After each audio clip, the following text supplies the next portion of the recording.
Good morning, good afternoon, and good evening, everyone around the world. This is Wraithkind. We're back again with another Forgotten Realms D&D campaign episode with the Protectors. And in this episode, the Protectors continue their fight to free Silverymoon from the Githyanki's grasp. After launching a surprise attack on the flagship of the airship fleet, Dawn is struck by what seems like a mortal blow, being blasted off the ship with a repelling blast. And Velis and Beetle dive after her to try to save her. And at the last minute, Velis manages to get off a healing spell, and that gives Dawn a chance to polymorph herself, taking the damage as she lands with a bone-jarring crunch. Now, in our last episode, we learned what happened to Beetle, Velis, and Dawn.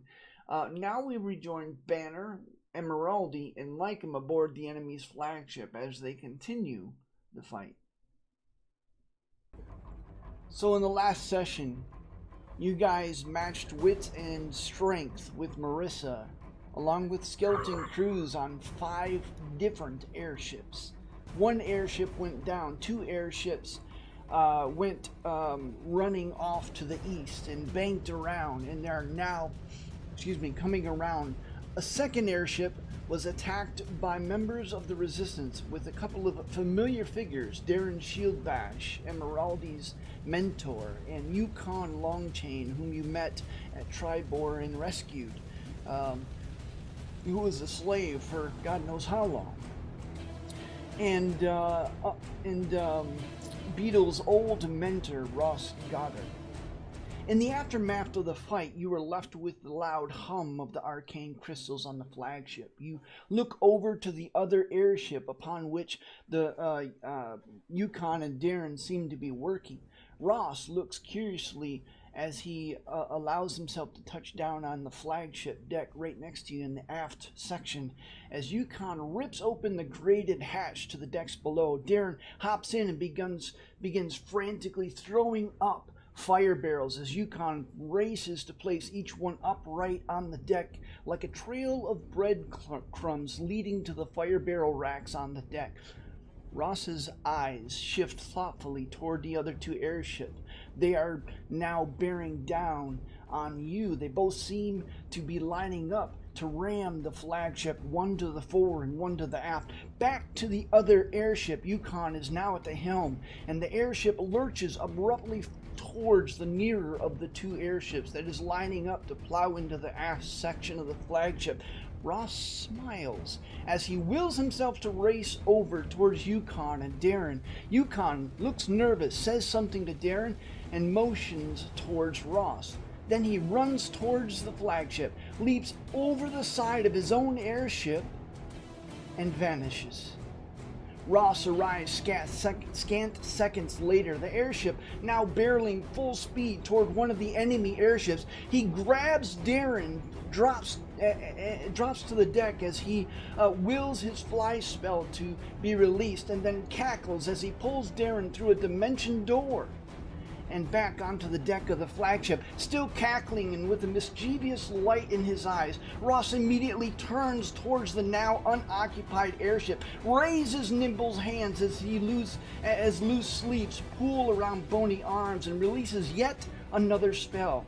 A swirling cloud of smoke shot through with white-hot embers appears just ahead of the unoccupied airship, and at the point of impact, as the unoccupied airship smashes into the leading enemy airship with a bone-jarring crunch, followed immediately by a detonation as the incendiary cloud detonates the fire barrel racks. Then a staccato of lesser detonation as the breadcrumb trail of barrels race back towards the open hatch and hungrily seek the deck down below. A final thundering blast threatens to throw you all prone as the force of it engulfs both ships, throwing iron and wood higher still into the air. It hangs there for a moment, the cloud of wood and iron, before lifelessly falling to crash into the city below. You all stand there, perhaps a little stunned at the sudden of it all. So what? Almost unsurprised, as Yukon suddenly appears on the aft deck by you all, as if stepping out of a hole through which looking a little weary. He takes away. He kind of waves a hand in front of you, Banner, and rumbles. We have seconds, not minutes. We need to move or we'll be rammed. We have ballistas with firebolts already loaded, and I will take the helm. What are your orders? Okay, I have questions about what just happened before I'm asked to make decisions in a couple seconds. Did they destroy one other ship? Yes. And so there's still one remaining? Yes. Trying to ram us? Yes. Okay. I say take the helm and get us over the river. Yukon hits a lever and the boat, the airship lurches forward. You are to the north of the river, but he swings it towards the west. Everybody make a strength saving throw as you're all trying to hold on as the deck lurches under your feet. I gotta do that for Ross. Just figured we'd just go ahead and jump right in. And I figured we just roll all of our best rolls all at one time.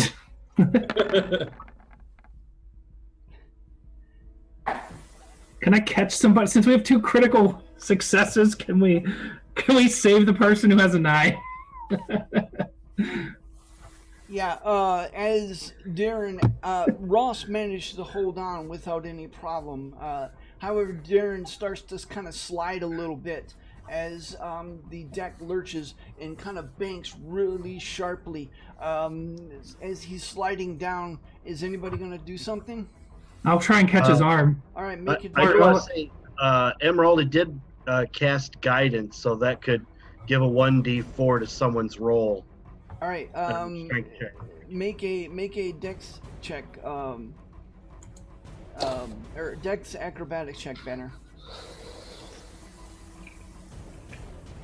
Oh yeah, you easily grab him as the deck is kind of banking so sharply now that you're looking straight down on the city. You hear a kind of a crunching creak as the actual hull of the ship crashes and grinds against the other ship, barely kind of nudging it off course. And now both ships are side by side, heading swiftly west. What do you do?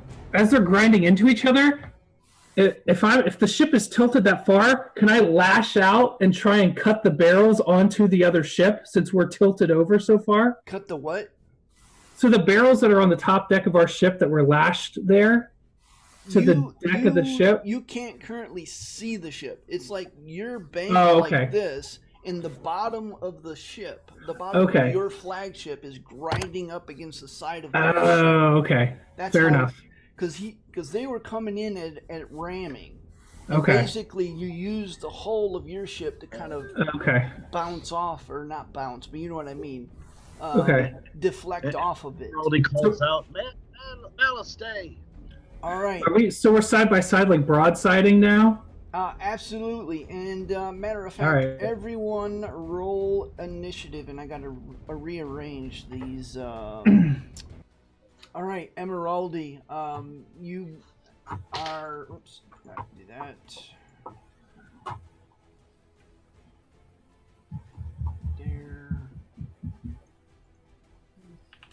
There. All right, now, Emeraldi, the ship is now alongside. You're racing off to the west. You see many of the Gith, apparently one floating in air. Is that right? Or is it just a kind of a graphical anomaly on my screen? Nope. There you go. He's no longer floating in air.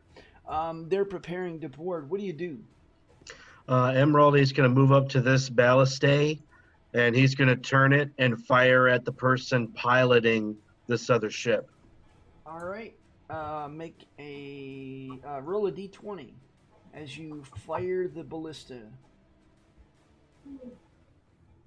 Crap. I thought I wrote that down.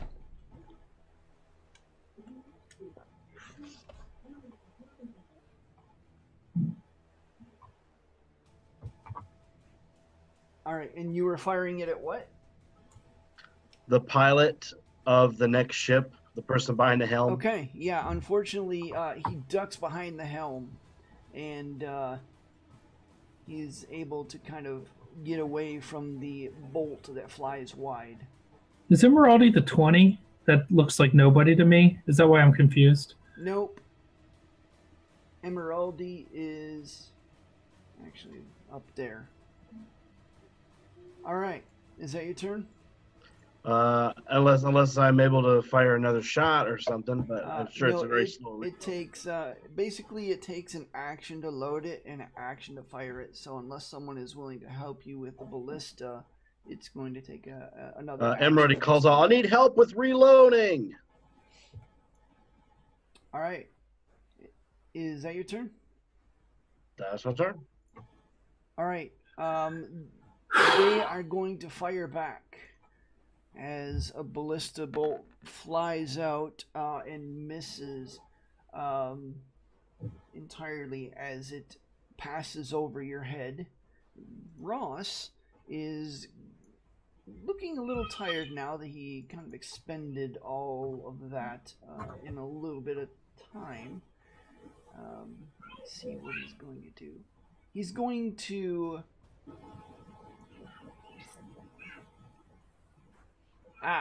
he's going to look crafty, rub his nimble fingers and go, well, this ought to be fun. And he casts lightning bolt at the crystal, the levitation crystal at the automatically fails, takes 29 points of damage. You see the ship kind of lurch and start to sink a little bit as the lightning bolt smashes into the crystal, and you see a crack start to form, a fissure start to form on the crystal. Ly'kam, you're up. What do you wish to do?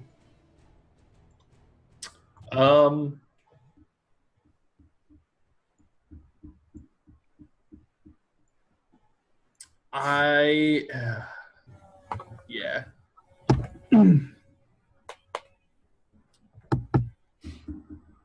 I think Ly'kam is going to. He's going to hold his action, if possible, to attack anybody who comes on board near him. If anything happens on this next turn, Okay. He can't do much else in dire wolf form right now. All right, Banner, you're up. Are there? So I know you said there's a mast. Are there like ropes on these ships like you have on Norm? There are not. Well, actually, yeah, kind of. There are. The mast isn't like really tall, like on a tall ship. It's maybe 20 feet, and it's more of a kind of this apparatus that kind of goes off, and there are these kind of fins on the side, almost like wings. You get the idea that based on your brief experience in airship, that it helps steer the ship. But there are no ropes hanging that you can swing from ship to ship, like for boarding, like you can on like sailing ships. Unfortunately, no. There's not a lot of ropes involved, unless you have one in your pack. Okay. I am going to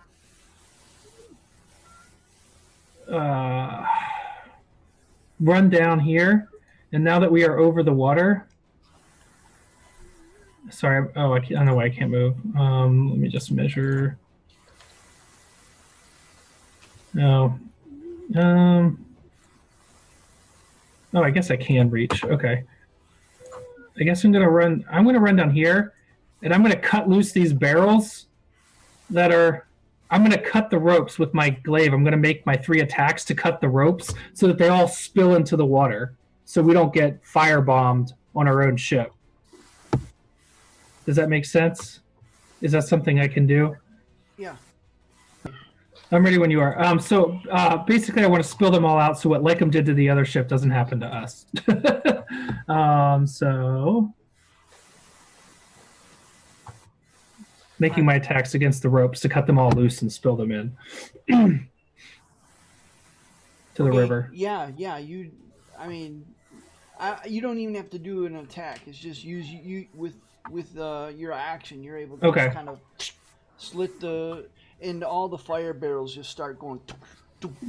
Okay, awesome. Off to the side, and you see on both sides of the ship a trail of fire barrels just kind of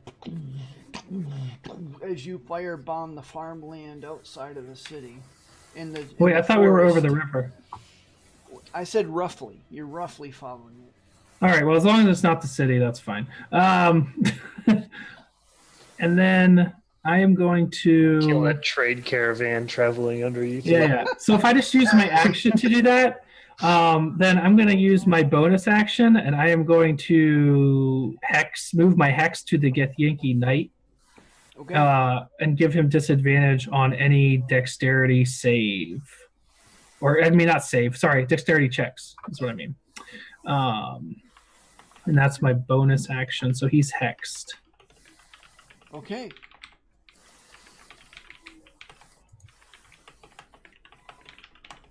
And then I yell to Ukon, "Give us some altitude." All right. He nods at you, and you get the sense that he will respond when it is his turn. Which brings us to the Gith as... let me see.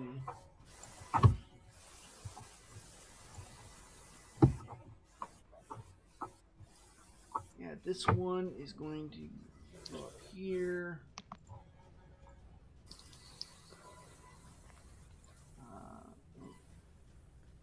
And he's going to Misty Step over here. And it does that trigger your held action? Yep. It also triggers my reaction. Your reaction? Where are you? He's in my reach. Whoops. Okay. 10 feet. Let him go first. Yeah, unfortunately that misses. Oh, dang it. As well as that, as the, whoops.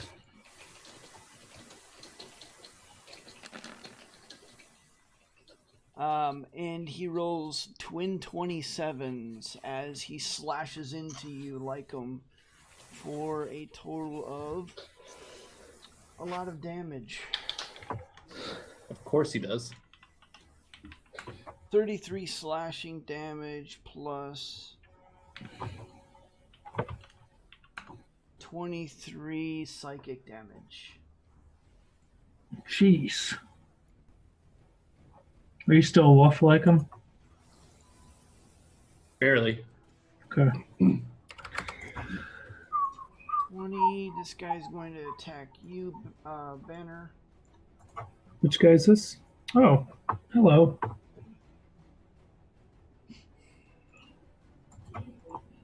And that is a 18. That'll hit, unfortunately. Right, for 6 slashing, 9 psychic. Jeez. All right. Banner looks like he's about to die.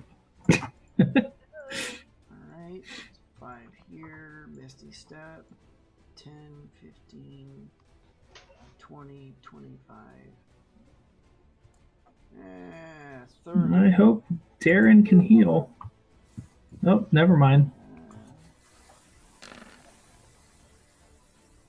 That one misses. Misses. Whew. This one is going to swivel the ballista, and he's going to fire the ballista. He's going to fire at you, Emeraldi, if he hits. Which he does not, so there's that. And this how could he fire twice on that ballista? There's 4 ballistas, and 2 of them are facing the. So it's the front one or the back one that fires? And the ship itself has an initiative. The one up front, this is the one that fired at you, Emeraldi. Regardless of that fact, it missed. So You're fine. It's fine. This guy's going to step forward. He's going to take... What was it? I think it was 2d6. 8 force damage. And he's going to misty step. 30 up here, and Emeraldi is going to attack you. 13, which misses. That one's staying on the helm. Alright, that does it for them. Darren is going to run up here with a kind of a growl, and he is going to do what he does. He's going to attack twice for a let's see. Oh no, he's got advantage, right? Well, I would assume he would flank with Emeraldi. Yeah, I would assume he would. Plus, he would have to stand on the thing to be there. So yeah, he criticals in 25, so that's a crap ton of damage that I got to actually Good. calculate. So that's a lot. Yay, dwarves! Don't die, you guys. Well, Banner's one turn away from being unconscious. If I get hit like I did last time, as I'm one turn away as well, even with the arrow form. For a total of 58 damage, as he just annihilates this Yankee and drives his head down into his shoulders with a sickening crunch. Yukon is going to stay on the helm because staying afloat is always good. Emeraldi, you're up.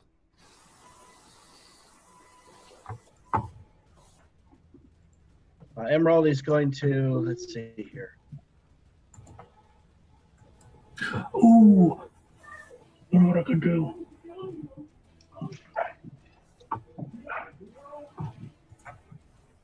Emeraldi's going to move right here and attack this Gith Yankee right by Banner.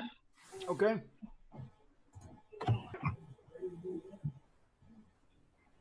Yeah, both hit. Nice. With a total of, what, 19 damage. Yep, and that's my turn. Can you, okay. All right. Actually, you know what? I'll do that because that doesn't make a lot of sense. Ross Goddard is going to yell at Ly'kam, "Close your eyes, boy!" and casts out a hand, and a pattern of different hues of color comes out that kind of hovers in the air.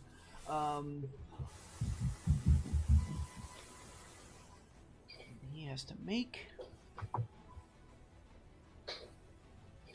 wisdom. And he barely makes it, as the hypnotic pattern does not take hold. That's a 30-foot cube.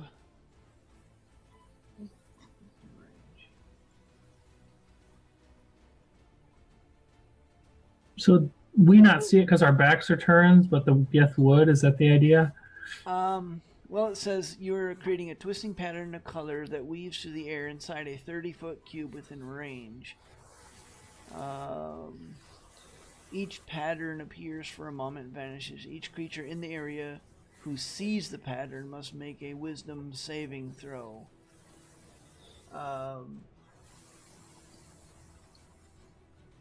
But he told... I guess you... I mean, Emeraldi was running away, so I'm assuming his back was towards you. I guess it's up to you, Banner, whether or not you think... Well, no, I was your looking back would be... the other... Yeah, I'm not looking turn. towards The pattern's Ly'kam. in every square. I used to use this spell. So all of us need to make it? That can... Each creature in the area who sees the pattern. Right, but the pattern fills all those squares. Right, he centered it around him. Oh, yeah, I guess. Emeraldi and Banner, you both have to make wisdom saving throws. Same And with the Geth, and the Geth in front of us too, right? Yep. Okay. Well, that's not good. That's really not good. What save is it? Wisdom saving throw. Oh gosh. Yep, that's bad. Yeah. All right. Okay, so you are incapacitated, Banner. Ly'kam, you're fine. Emeraldi, you're fine. And Emeraldi, you notice the two in front of you, their arms just kind of fall to their side as they stare at this hypnotic pattern in the air. And they also become incapacitated, which is awesome. Can I talk? The spell ends, blah, blah, blah, blah. While charmed, the creature is incapacitated and has a speed of 0. No, someone can take an action to shake me out of it, though. I was gonna say, could Emeraldi use his reaction to like slap the sword out of the Githyanki's hand? Or you could just attack him. Yeah, you can. You can do that. Okay, You can just Emeraldi take their goes to swords. whack the sword But out of on the. your turn. Yeah. Incapacitated creatures can't take actions or reactions. That's all it says. Okay, in that case, Banner goes, "What the fuck are you doing?" As he's standing there, unable to move. All right. Yeah, so that happened. Ly'kam, you're up. Seeing Banner being a little something happened to him, I'm going to just reposition myself. On my bonus action, I'm going to cast my wild shape heal at 3rd level. Yay. Okay, that's not bad. All right, and then so then I'm going to probably it. So did I notice that Banner? What? Did I notice that Banner was like incapacitated or something? Yeah, he's just kind of looking at all the pretty lights right now. Yeah. All right. I'm going to try to push the Githyanki Knight over the ship. All right. Make an athletics check. He has disadvantage on Dex. Don't forget. He rolls a 5. Yes. He kind of, he's standing there and he looks like he's about ready to rear back and swing at you again. You just pounce on him and just shove him, putting all the weight of your large form behind it as he just kind of, and he disappears. He's falling right now, and you hear sickening down below as I don't think you can use that as a reaction. Let me double check.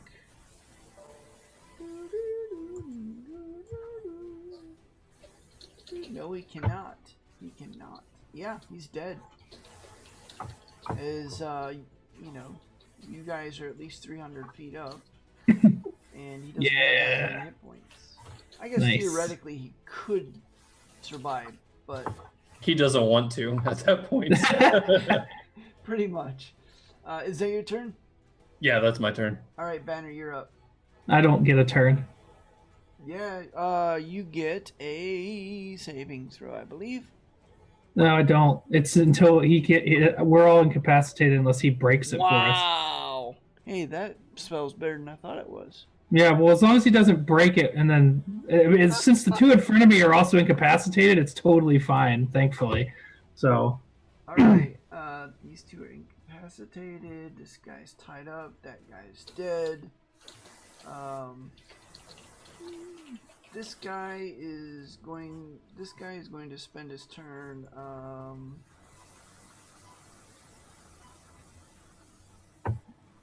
Let me think about this for a moment. Their commanding officer just died.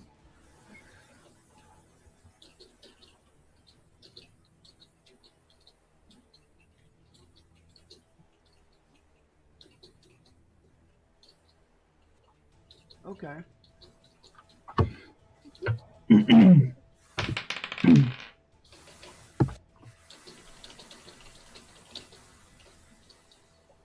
Yeah.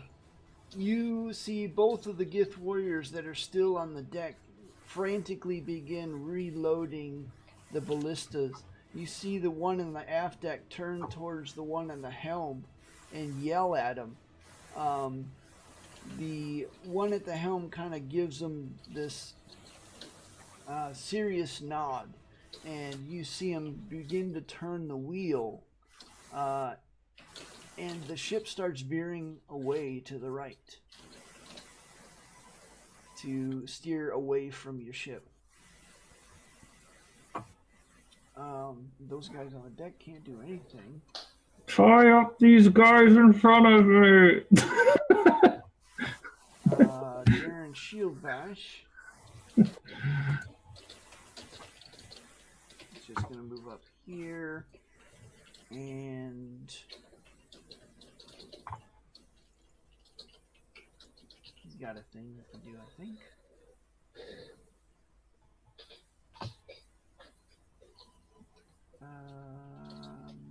Not yet.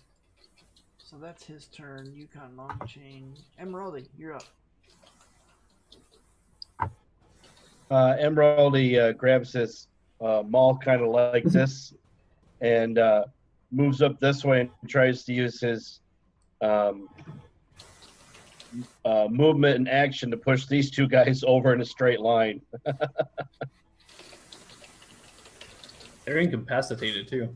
Yeah, it should hopefully work. They shouldn't be able to move or resist at all. Wow.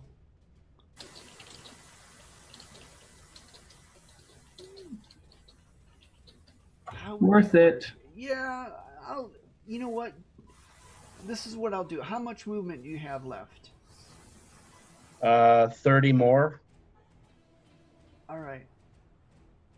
I just moved 5. So this is what I will let you do.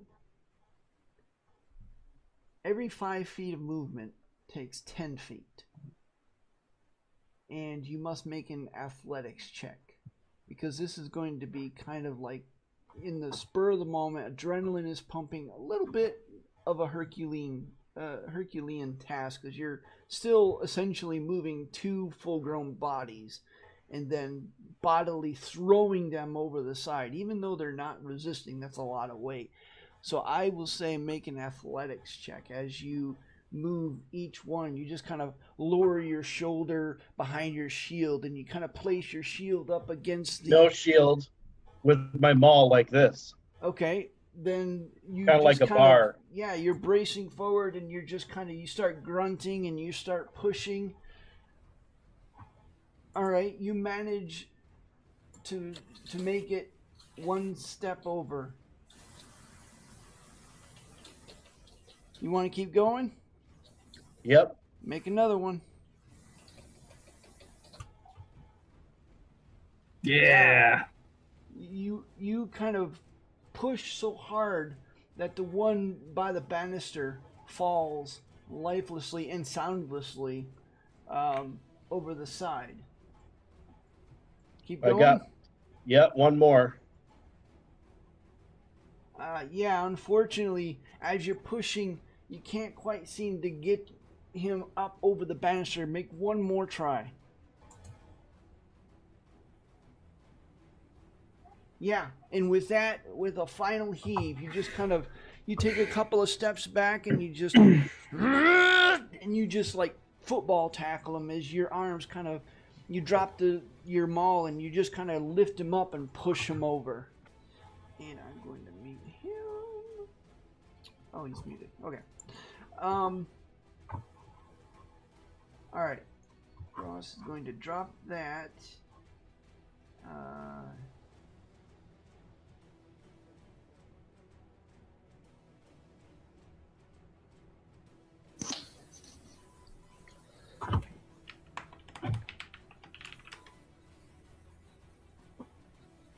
Yeah, that'll work. He is going to go up to the side rail as the ship is pulling away. Oh, that's not going to work. You know what? The ship's pulling away. He's just going to wave his skinny arm as it starts pulling away. Ly'kam, what are you going to do? Oh, it's my turn again. Yeah, it is. Ly'kam's going to drop. He's going to drop direwolf form. Now that Okay. it seems like there's nothing else happening, and I'm going to cast Cure Wounds at 3rd level onto Banner. Okay.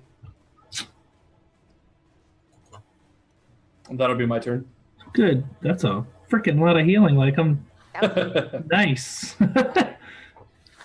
Banner, Two. the Dang. enemy ship with the remaining 3 Githyanki are veering away. The gulf between your ships at this point is ever widening. Do they have any? Oh, You have a feeling that, these guys, after seeing what you did in such short order, they're calling it a day. But is there anything you wanted to do? did they have fire barrels on the deck of their ship? No. Okay, then there's nothing I want to do. How far away are they? At this point... Oh, wait, never mind. I can't do it. I'm out of that spell slot anyway. Never mind. Okay. Yeah. I was contemplated dispelling magic on the crystal if it was within 120 feet. All right. As the ship continues to break away, you see one of the Githyanki race to the prow of the ship, the bow of the ship, and you see him hold out a hand, and this blast of energy goes out. You notice that he's got some kind of strange looking glove on at this point, and a planar tear opens up, and the ship sails through. The planar tear closing behind him. And we are out of initiative, and you guys are about 3 miles west of Silverymoon. Let's take a brief break here. Definitely need to loot here and make sure there's no one else on the ship, at least.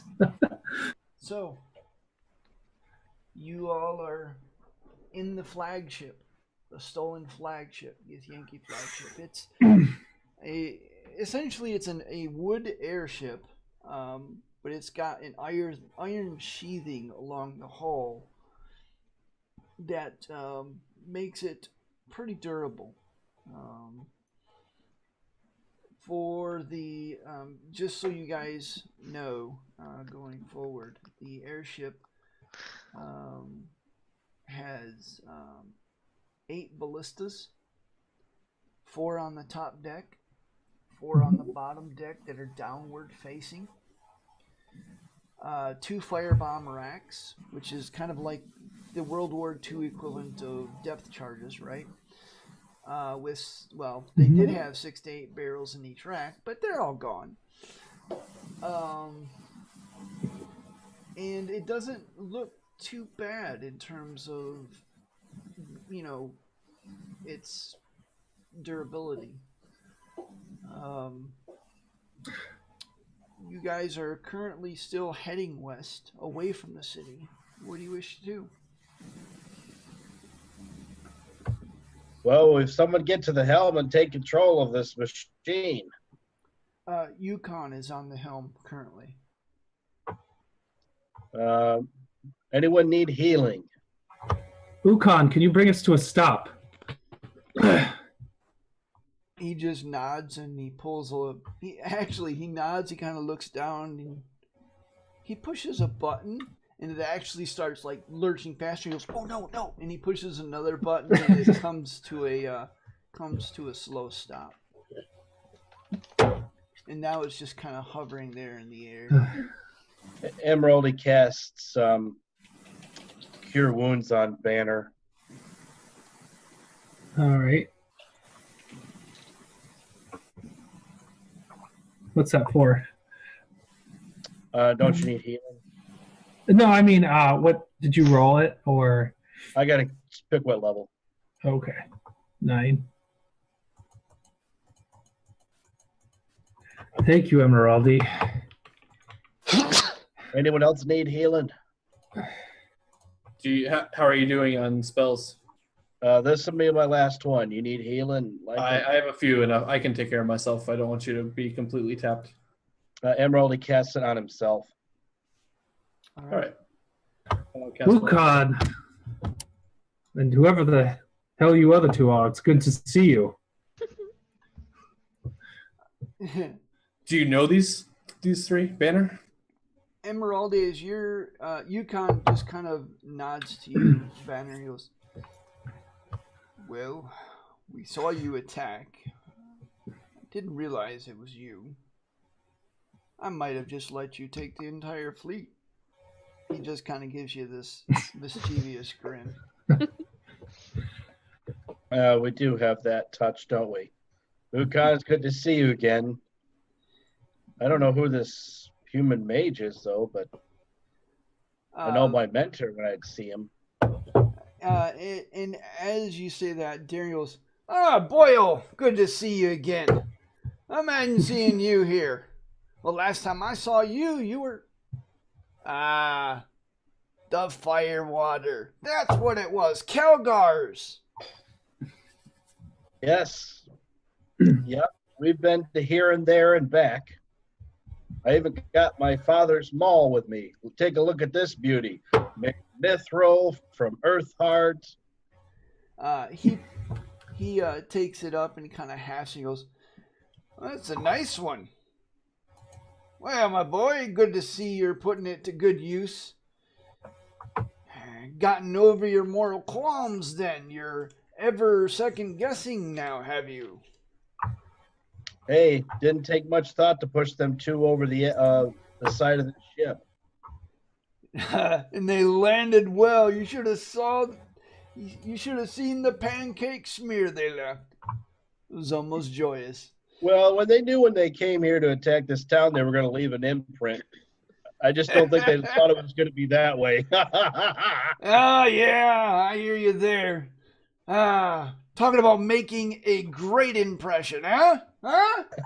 Yeah. They left their maker's mark. Oh, yeah, that's a good one. Well, speaking of new arms, he kind of smiles and he holds out his arm, and you see this beautifully runed and articulated mithril arm that begins on his left hand just below his elbow. As he holds it out, you see it kind of glows with this soft, radiant light. And he goes, Dane made this for me, believe it or not. I didn't think he had it in him, but look at that. The little twerp knows a few things. I'd heard you'd had a little bit of a cut, but I didn't think it was that deep. Chopped it clean through that night. Was a vicious one. I kept his head, well, until it started stinking up the place, and that high elf decided I needed to throw it away, but, you know, it happens. Well, you know, they don't quite understand the necessity of taking trophies after a good fight. Too true. Too true. Can I, while this conversation's happening, I just want to go over to our prisoner and see if he's wearing those gloves we saw that guy use. No, he's not.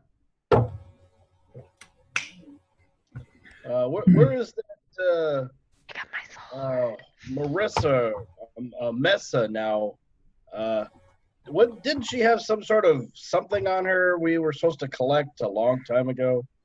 Yeah, I start losing. I grab. As you look around, you see there's like roughly 14, 15 corpses like scattered around the top deck, in the aft deck, and along with a very grotesque looking Marissa. I'll Ly'kam go goes over grab to- Beetle's sword. Make sure. Yeah, you're able to find it without any problem. What? Sorry, my connection's a little unstable. I said I'll grab Beetle's sword, Yeah, you find it without Okay. any problems. and then I'll help. I guess look. Okay, and then I think Ly'kam said it was going to Marissa. No, but I'll going, assist.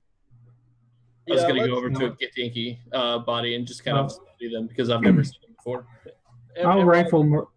let's rifle check these bodies, Banner, and see what they got, and maybe Ukan can help us pilot us back toward our friends. Well, I think we might want to. Did we hear from Velis said he was going back and they were okay? I assume Velis came up. He said they landed okay, and then he went back down. That's kind of what happened, right? No, he never came up. But last session, I thought he came up and then went back down. No. I got wrecked. Jay, you're muted. I don't know if you're trying No. to talk. Essentially, Okay. what happened was he dove after him, and all three of them are on the ground now. He never came back up. Oh, okay. He decided to come back up after I had said that's it for the night, and Okay. there was a couple of like, oh, I want to do Okay. this before you, and Okay. because it was like this last minute thing, I'm like, Okay. since it's not necessarily a part of what we were, the play session, I would allow some flexibility on that, and Jay decided he wanted Velis to just stay down there.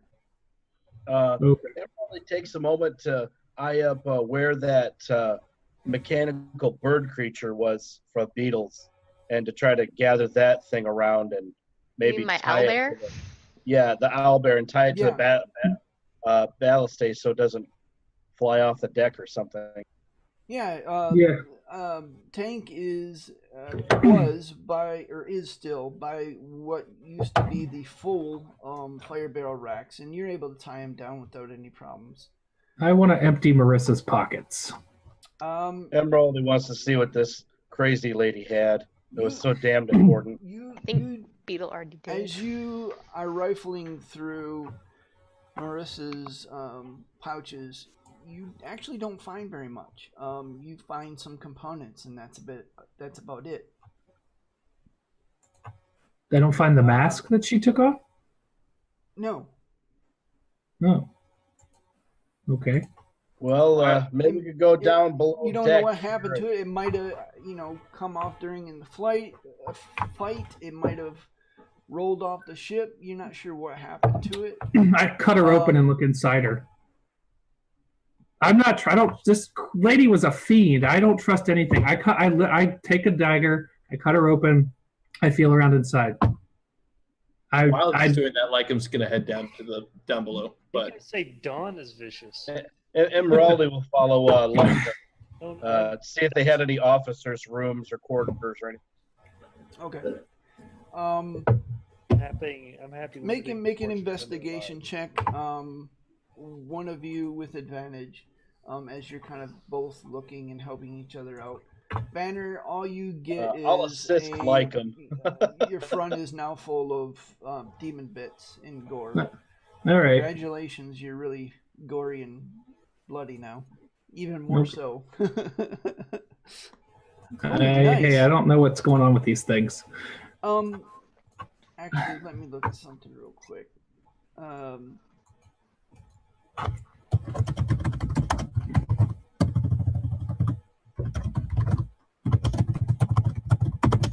You do see your spear there.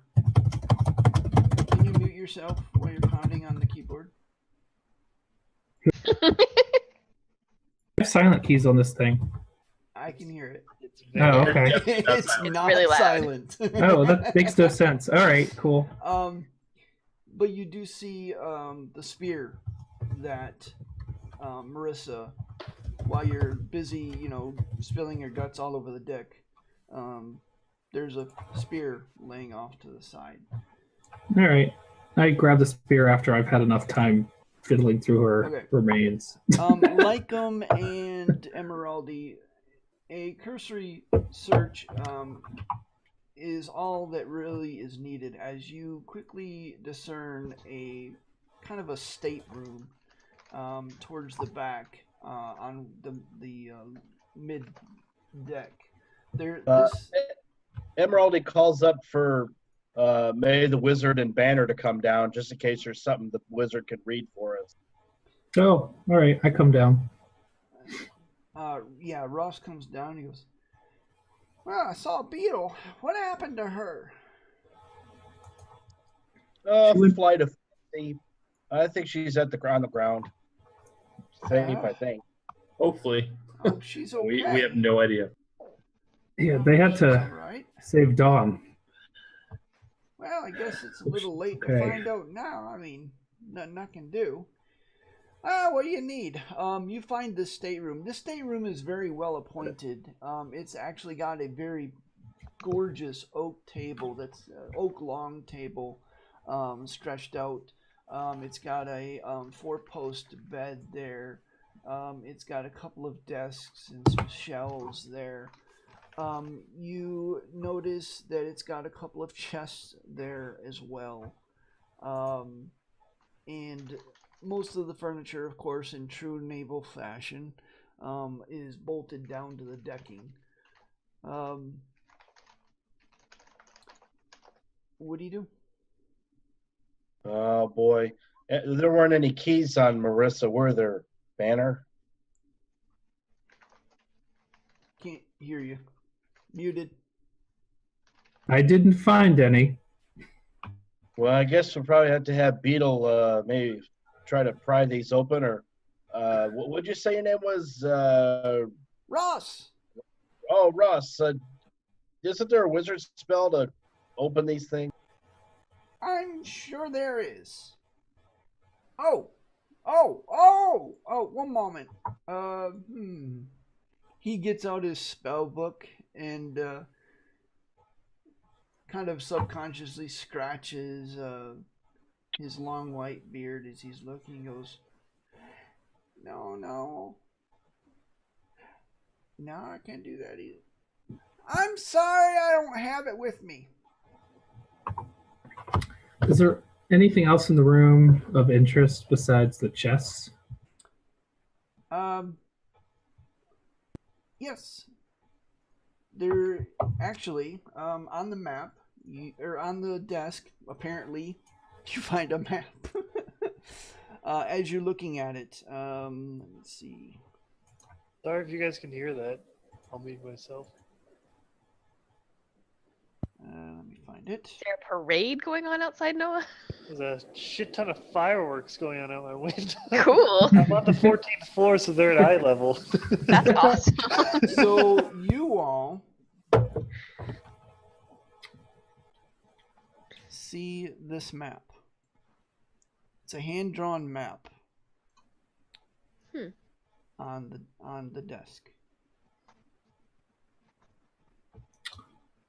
What does it say? Well, look at this. Silverymoon, some lines, a couple of X's. The lines are going to Silverymoon from the X's. Maybe there's bad stuff at where those X's were that came and attacked Silverymoon, or it's an escape plan. Emeraldi, you are a wise dwarf. Oh, thank you. My pleasure. Didn't they say Silverymoon was some kind of nexus? As you're talking, you see a body fall past the window. And then you see another Gith-Yankee body fall past the window. What? From the top deck.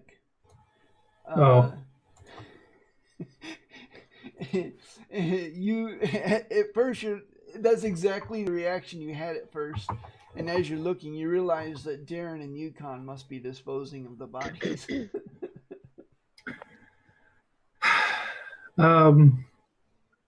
I go over to Cog, who's tapping on his chest, and I'm like, "Hey, boy, are you trying to tell us something?" When did you do that, Beetle? While they were talking, Cog landed on the chest and just kind of like tapped his beak on it. No. When during the mini session. Oh, I summoned Cog once we got to the headquarters, so he was with them until then. Okay. So he was with them for like a good hour, I would say, because it took us about an hour to get to the headquarters. Okay. Ly'kam's going to go back up to the top of the ship and just keep an eye out and see how close we are to hopefully being able to see where the other party members are. Yeah, so Tell them to not throw that knight over without checking him for something, making sure he didn't have any of those gloves on him or something.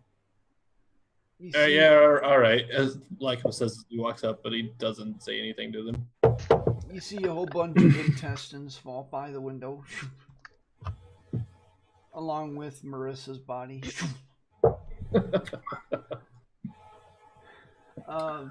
Cog is apparently kind of tapping his beak on the chest. What are you gonna do? I mean, I guess we could try to open it, but No, I don't know. I mean, traps are next. I think we should take position over the city, see if we can make contact with our friends, and rest.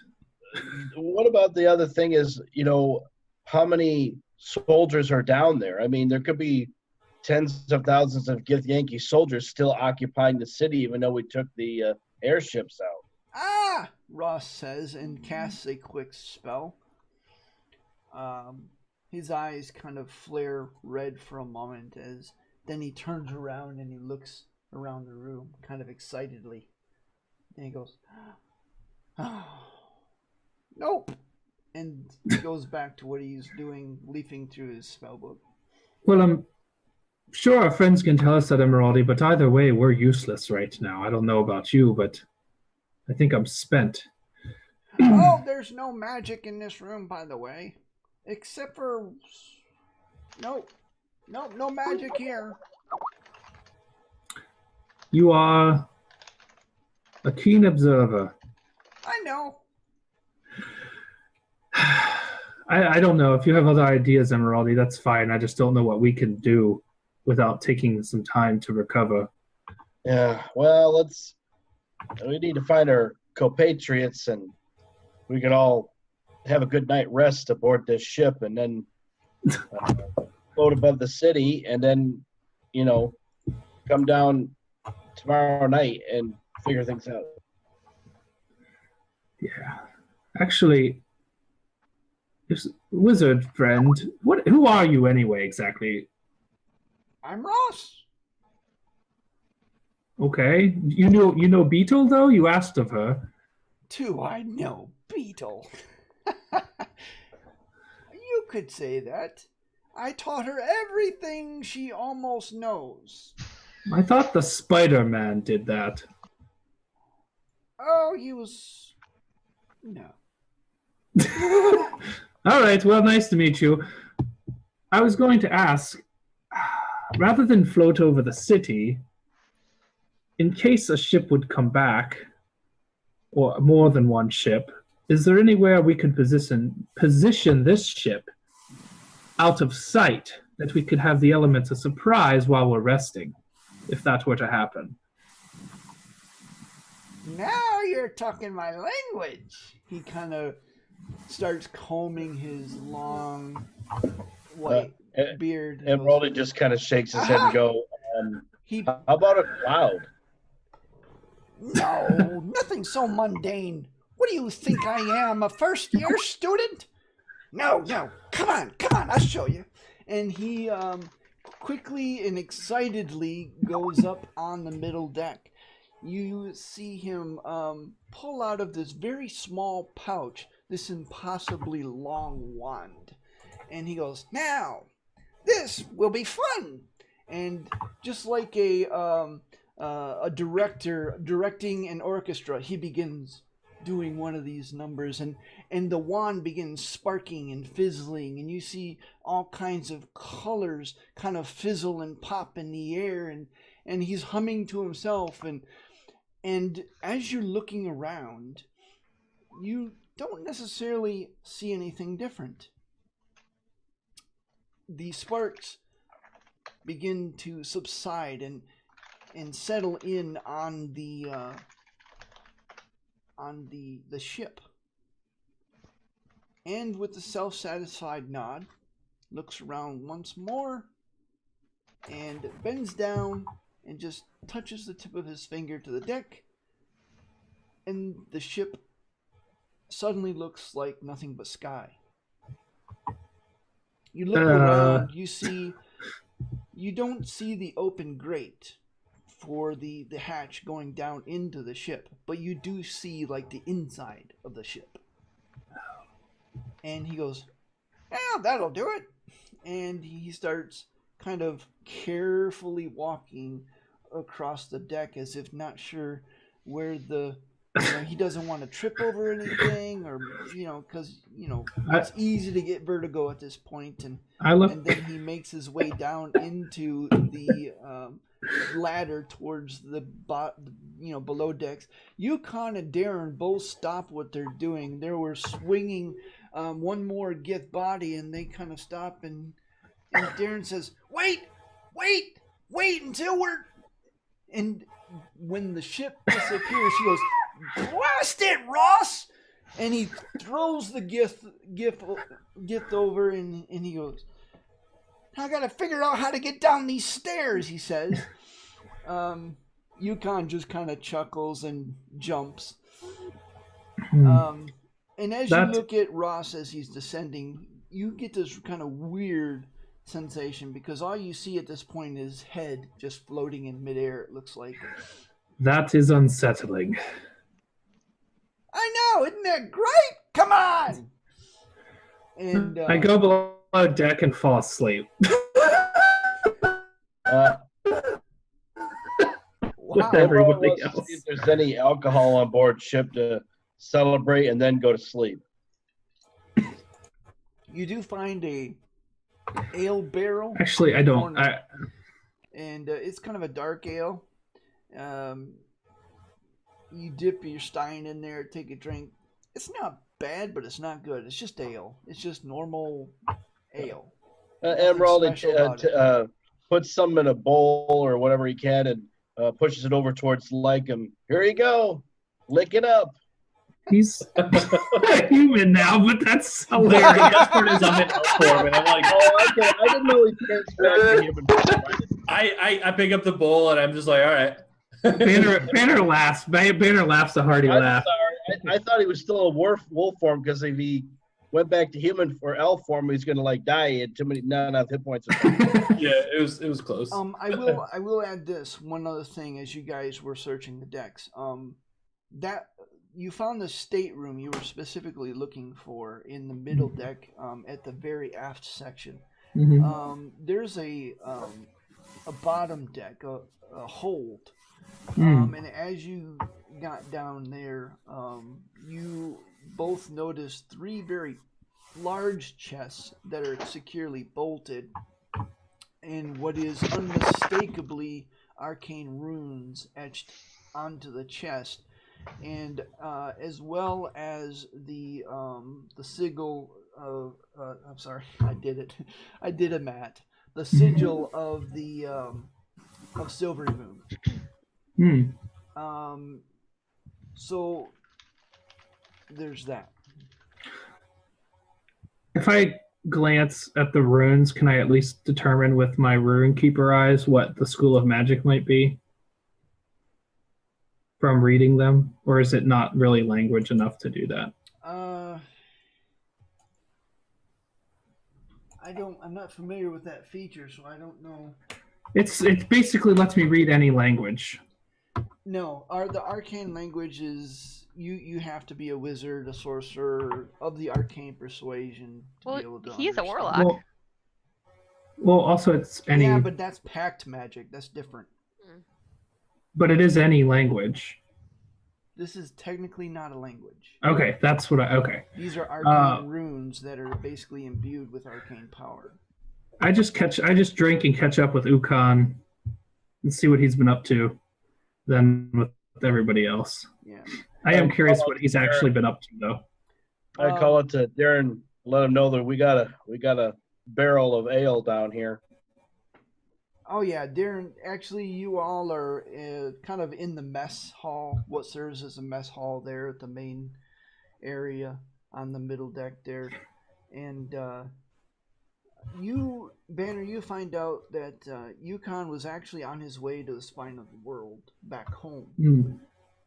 He had hired on as a guard for a caravan heading north up the long road to Everlund, and then again hired on to go to Silverymoon, and he was actually on his way out of Silverymoon when it was attacked. So he was not necessarily there by design, he was there by happenstance. I tell him, I'm glad you didn't quite make it. Well, it's been long since I've been home, but this was a fight I would never have missed had I known it was coming anyway. So I'm glad I didn't make it either, in a way. About an hour into it,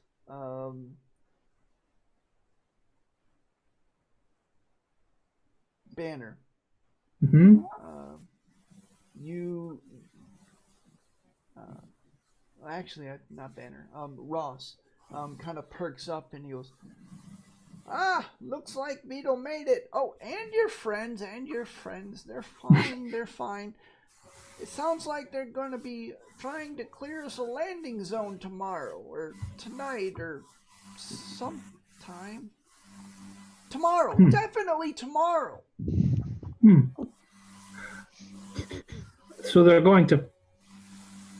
what does clearing a landing zone mean exactly? What is the state of the city, by the way, you all? Well, there's Gith, and there's us. We were driven underground about 2 months ago. Man, we've been fighting them ever since. The remainder of the Knights in Silver, a few of the Spell Guard left. It hasn't been necessarily easy, but I haven't had a fight this good in about 20 years. Not that I really wanted a good fight. But anyhow. You said they're all okay, though? They're tired, for the most part. They found Elsbeth, so they should be fine now. Until they're not. Okay. It'll be fine. I'm sure it'll be fine. Banner looks relieved that Dawn did not fall to her death. Like, very much relieved. That's comforting. And a sigh of relaxation, and not relaxation, but relief as well over Ly'kam. And a little bit of like he still has like a look of guilt, a little bit going on too. Now this whole cloak thing's not going to last, but maybe another 6-7 hours, so maybe 8. Right. Maybe We 8. should. So you're trying to tell us we should get our sleep now? Rest. Does Well, clearing a I can do landing what you zone want. mean that going to... I call a stateroom, and he gets up and starts tottering that way. He would take... Wait. Does clearing a landing zone mean they're fighting the Gith? Well, considering the fact that the Gith and the undead are down there, I would say Wait, yes. undead? Oh yeah, there's been some excitement in that area as well. Most of the walls are manned by the dead. The city guard, the newly dead, I guess. The dead city guard. But I'm sure it'll be fine. We can get through this. Silverymoon always does. The relaxation from a moment ago passes. See, for Banner. Well, No, we'll just have to trust. Don't worry, Elsbeth. She may be a little arrogant, but she knows her stuff. She's a student of the Lady in Red. Well, Emeraldi was going to... Well, I don't like it, but we should... Well, thankful for me, it doesn't matter. I don't like it, but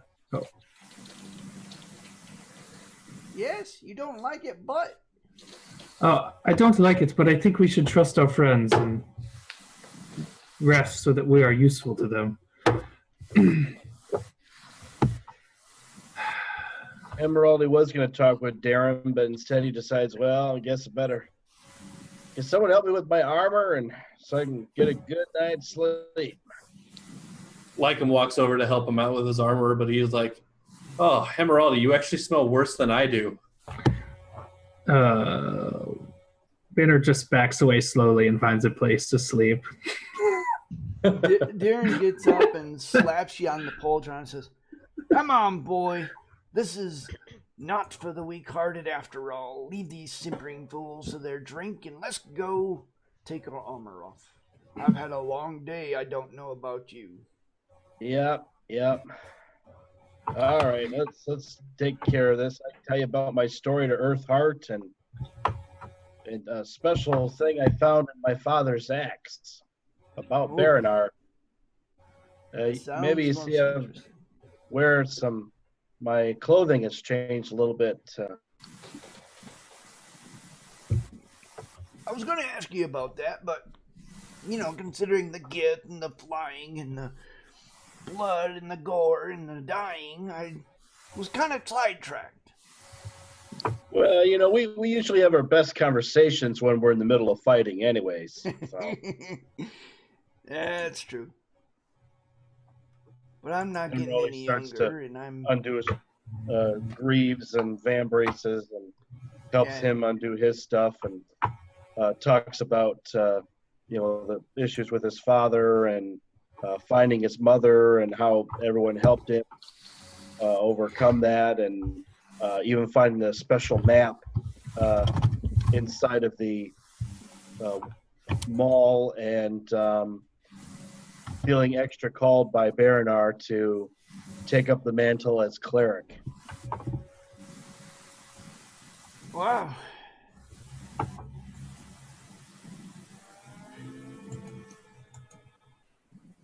Right. Boy, I'm gonna go get a drink. Be right back. And he heads back out. And Emeraldi, you know that's pretty much a sign that he needs some time to just kind of digest everything, because you basically info dumped him. And he comes back with about 5 minutes later with a couple of steins full of ale, and he goes, "Well, it sounds like you're on a very interesting journey, boyo." Indeed. Although still technically from my mother, I'm still in exile. Politics. I never really had much use for them. That's why I never paid attention to it. But I did come to grips with the fact that I was a coward and that I did not return home after my village was destroyed. So someday I still may be punished for that when I return home. But until then, Baranar has me. Well, let me give you a word of advice. Every dwarf, and at least once in his life, faces a set of circumstances that they're simply overwhelmed by. I don't know if it's cowardice, but it's not necessarily a bad thing to be afraid. And yes, every decision, of course, has its consequences. I have no doubt that this will be yours.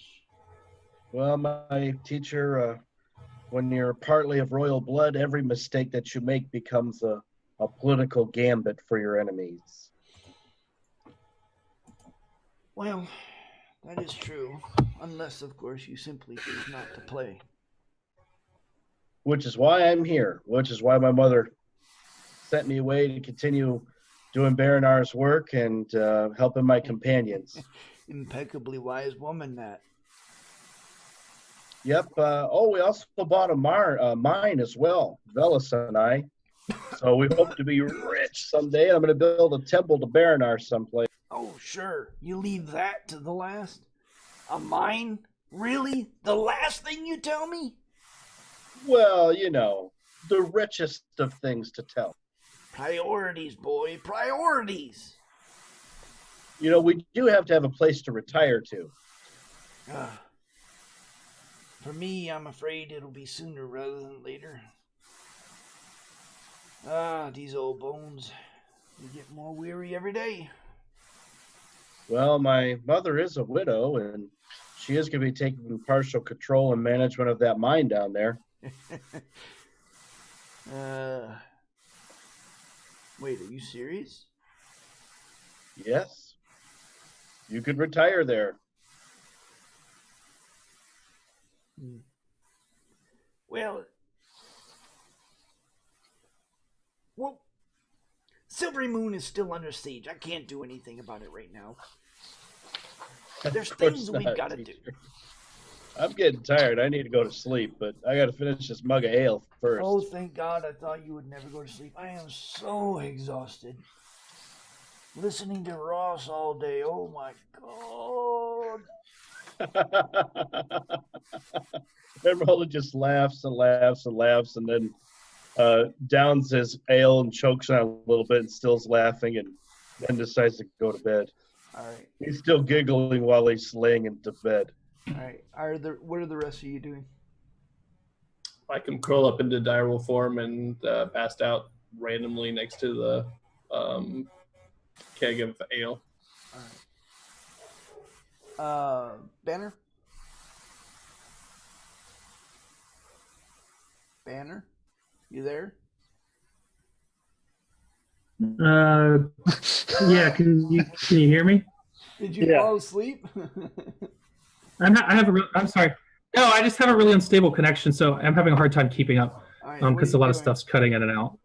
Banner's hung out with everybody, but then just went and rested. Okay. Yeah. All right. And Yukon, of course, also kind of rests, but he goes to the prow of the ship and kind of huddles there in the prow, back to the prow with his whips close to hand as he falls off to sleep. Unfortunately for you all, Ross's high-pitched, wheezing snore could be heard all throughout the ship as he slept like a babe. And the rest of you tossed and turned as a result. You do get the benefits of a long rest. Everything's back up to full.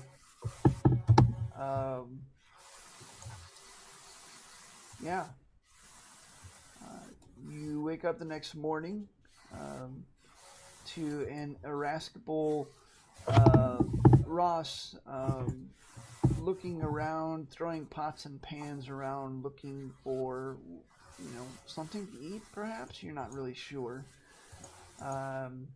And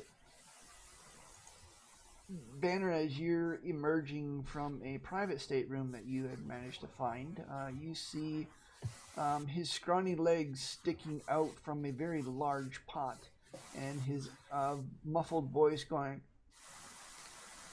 "There's nothing here. What do these gith eat?"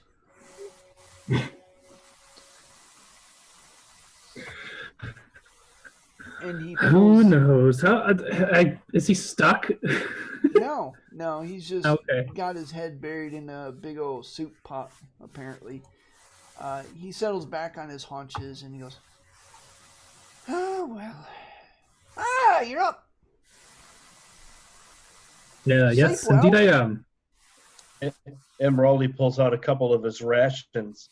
You know, with the kind of wizard you are, you could put magic on these to make it look and smell like the most delicious meal you've ever had. Ugh. I could. Emerald just kind of smiles at him and a wink. Oh, you're. Oh, of course. And he kind of waves his hand like this, and you see kind of this white little sparkles over your food. He goes, "Well, there you go. There you go. Eat up, eat up. It'll be fine. Oh, you do like pastries, right?" Emerald doesn't care. He just eats it. And it tastes like the most delicious pastries you've ever had as you bite into it. And he just kind of winks at you and he goes, "Right. Spell's about to. Yeah. It's gone. They can see us now." I run up to the deck of the ship Okay. and take a lookout position. Yeah, you're about 2 miles west Okay. of the city. You can still see the city walls, but it's a ways away. It'll take you a little bit of time to kind of come back. Beetle, refresh or Dawn, refresh my memory. When was that second message sent? We sent a second message. Yeah, letting. Where was it letting sent know- from, or when was it sent? When was it sent? It was basically when you guys took the. It was the very next morning, and you guys took the landing zone. It was right. We would have sent the message before we took the landing zone, so they'd know where to go, and that would have been right after we decided which one we were going to take. Okay. So, like right after the meeting with the Elsbeth the Red. yeah. All right. Banner, you see the city there. There's no more airships there. Okay. No new airships have arrived. The vortex is still doing its thing. It hasn't really changed at all. It's so, I guess it's consistent and at the very least. What are you gonna do? Is Ukon awake? Yeah, he's you heard him moving around as you were up and about. Essentially, everybody at this point is up and about. I say, well, I think we should bring her around back to the city. Anybody disagree? Sooner the better. Couldn't say more. Yukon just kind of solemnly nods and he goes, "Well, the Resistance could use another airship. Well, a airship." You blew yours up. This one's ours. In that case, you're being pressed into service. Excellent. I couldn't be happier. Good. I didn't want to have to. Banner, maybe one of us should stand with Ukon to learn how to pilot this machine. I was thinking the same exact thing. I have some experience with land vehicles. Maybe he could teach me a little you something. could probably teach me. I was just pushing button and turning wheels. Oh, well, in that case, I go up with him and try and learn the controls, see if I can adapt my land vehicle knowledge to this in any way. He goes with you, and he does show you the things that he learned. Like this button makes you go really fast. This button makes you go forward. This button stops you. This is the helm. You turn the wheel. It's pretty simple. Okay. It's not brain surgery. So yeah, you look at it. It looks very reminiscent of a normal ship almost, with the exception of it's got throttle controls, essentially. Make a perception check, however. Okay.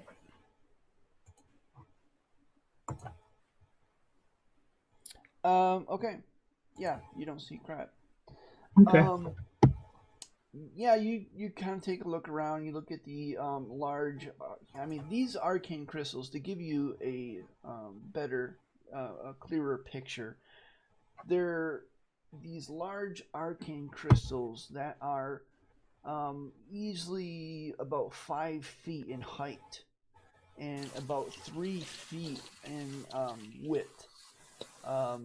And as you're staring at it, you know that just by looking at it, you can tell that it's a very precise.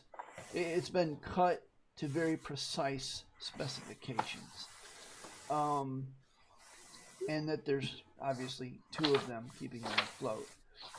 Every once in a while, you see kind of like this spark of arcane energy kind of go around it, and that's about it. You hear Ukan this is kind of really quiet hum to it as well. while we're leaving. The last thing I want to do while I'm there with Ukan and then let everyone do their thing is I just want to look around the crystals just to see if they took any damage. Obviously I don't know anything about the arcane, but I think if I look at a piece of glass, I can see if it's cracked or something. Make another kind of perception check. Okay.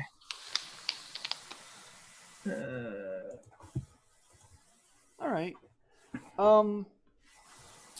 As you're looking, you do notice that both of them have cracks in each of them, but you don't know if that was there before, if it's kind of the way it's supposed to be, part of perhaps a natural life cycle, or if it was damaged. You really you have no, like you say, you have no real arcane expertise, so you have no idea, no point of reference. Okay. But I can ask Velis to check later. All right. As you are examining all this, Ross pokes up his head and he goes, "Landing zone's clear, I think." No, yeah, definitely it's clear. It's clear. Yeah, that's what they said. It's clear. It's fine.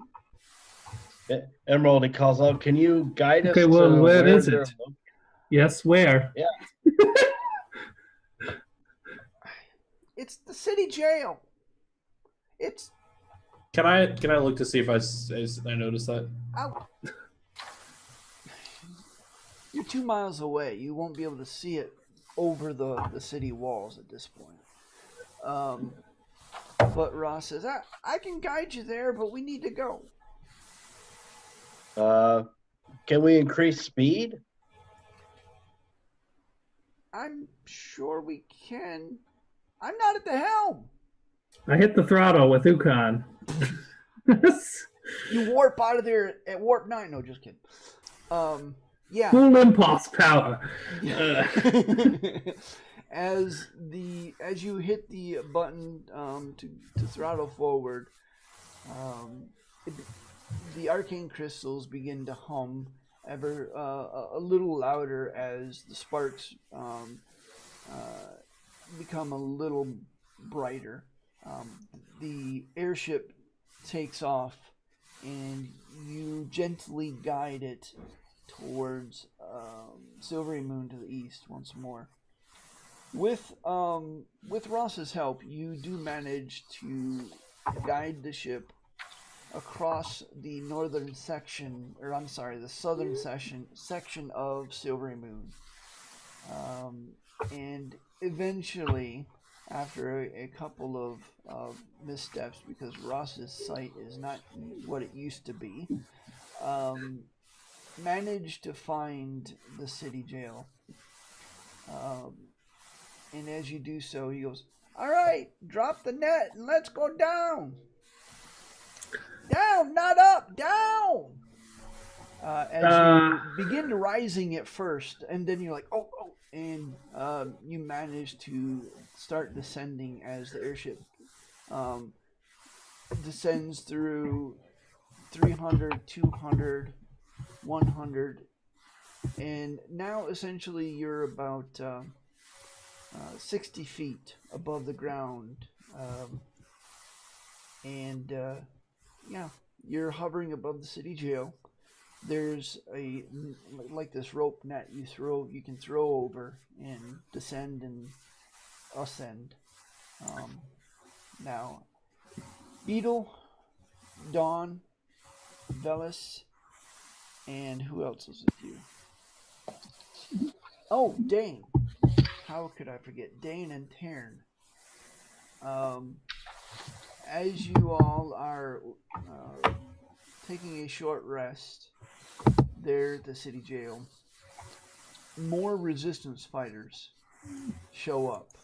They began frantically putting up barricades and defensive works.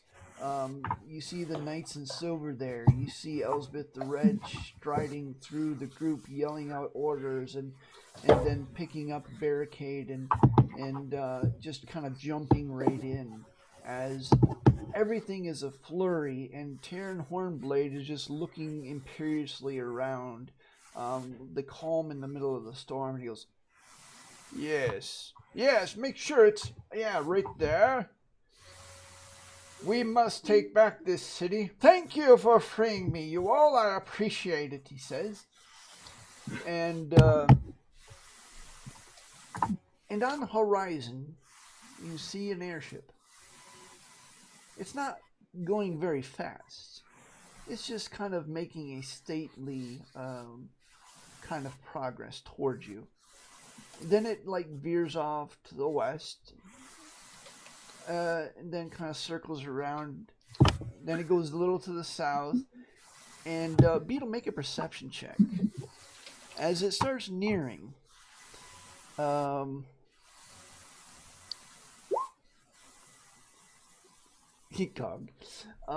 Beetle, as it gets a little closer, you hear the thin, reedy voice of someone you know very well goes, No, we're going the wrong way again.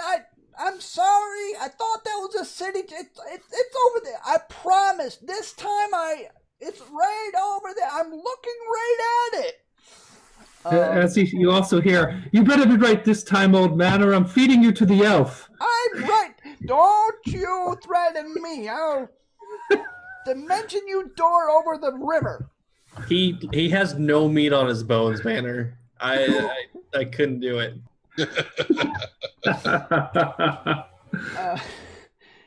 And the You're muted, Julia. I said, are they within 120 feet of me? By the time they course correct, and now the for the third time after going around in a complete circle once, the airship is now within 120 feet. All right, I messaged Ross because I imagine down. I haven't really heard anything else. He's so noisy. I probably just heard him from that distance. I say, "You old coot, you're still alive?" You hear this thin, beady voice going, "Beetle!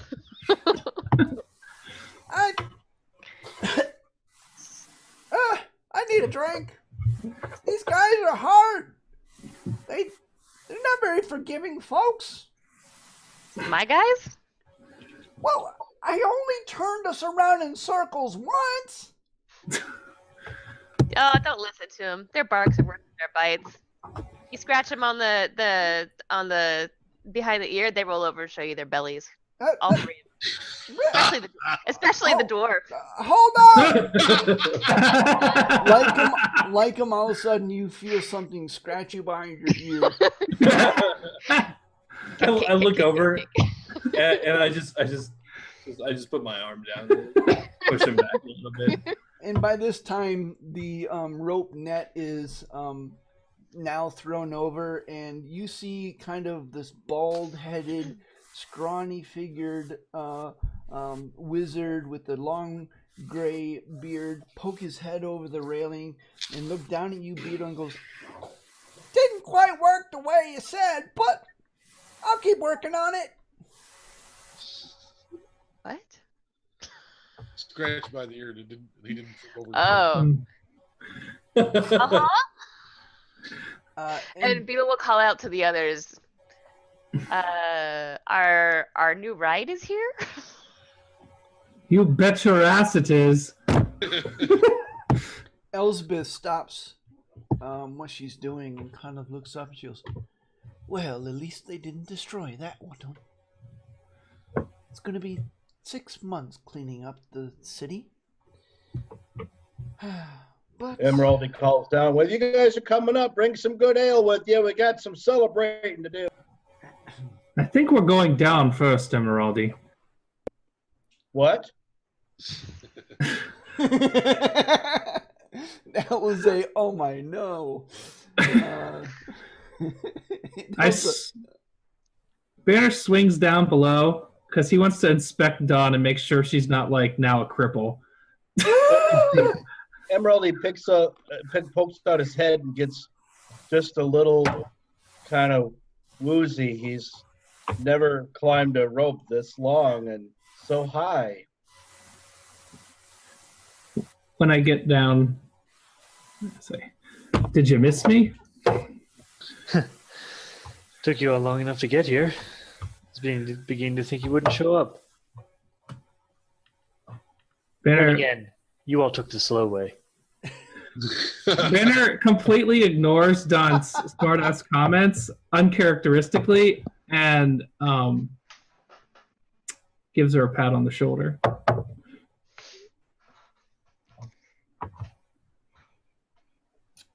All right. She nods at you. Her eyes soften just a little bit. But only for an instant. Beetle grumbles under her breath. What was that? Nothing. I'm glad you guys are all right.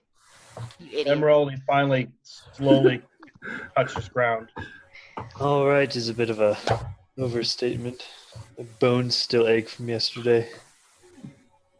You, Don, like him as he walks past you, he looks at you briefly, and in that brief second, you hear him say, "I'm sorry," and like he whispers it so only you can hear it, and just like continues to walk past, and just, like turns around and eyes the whole group.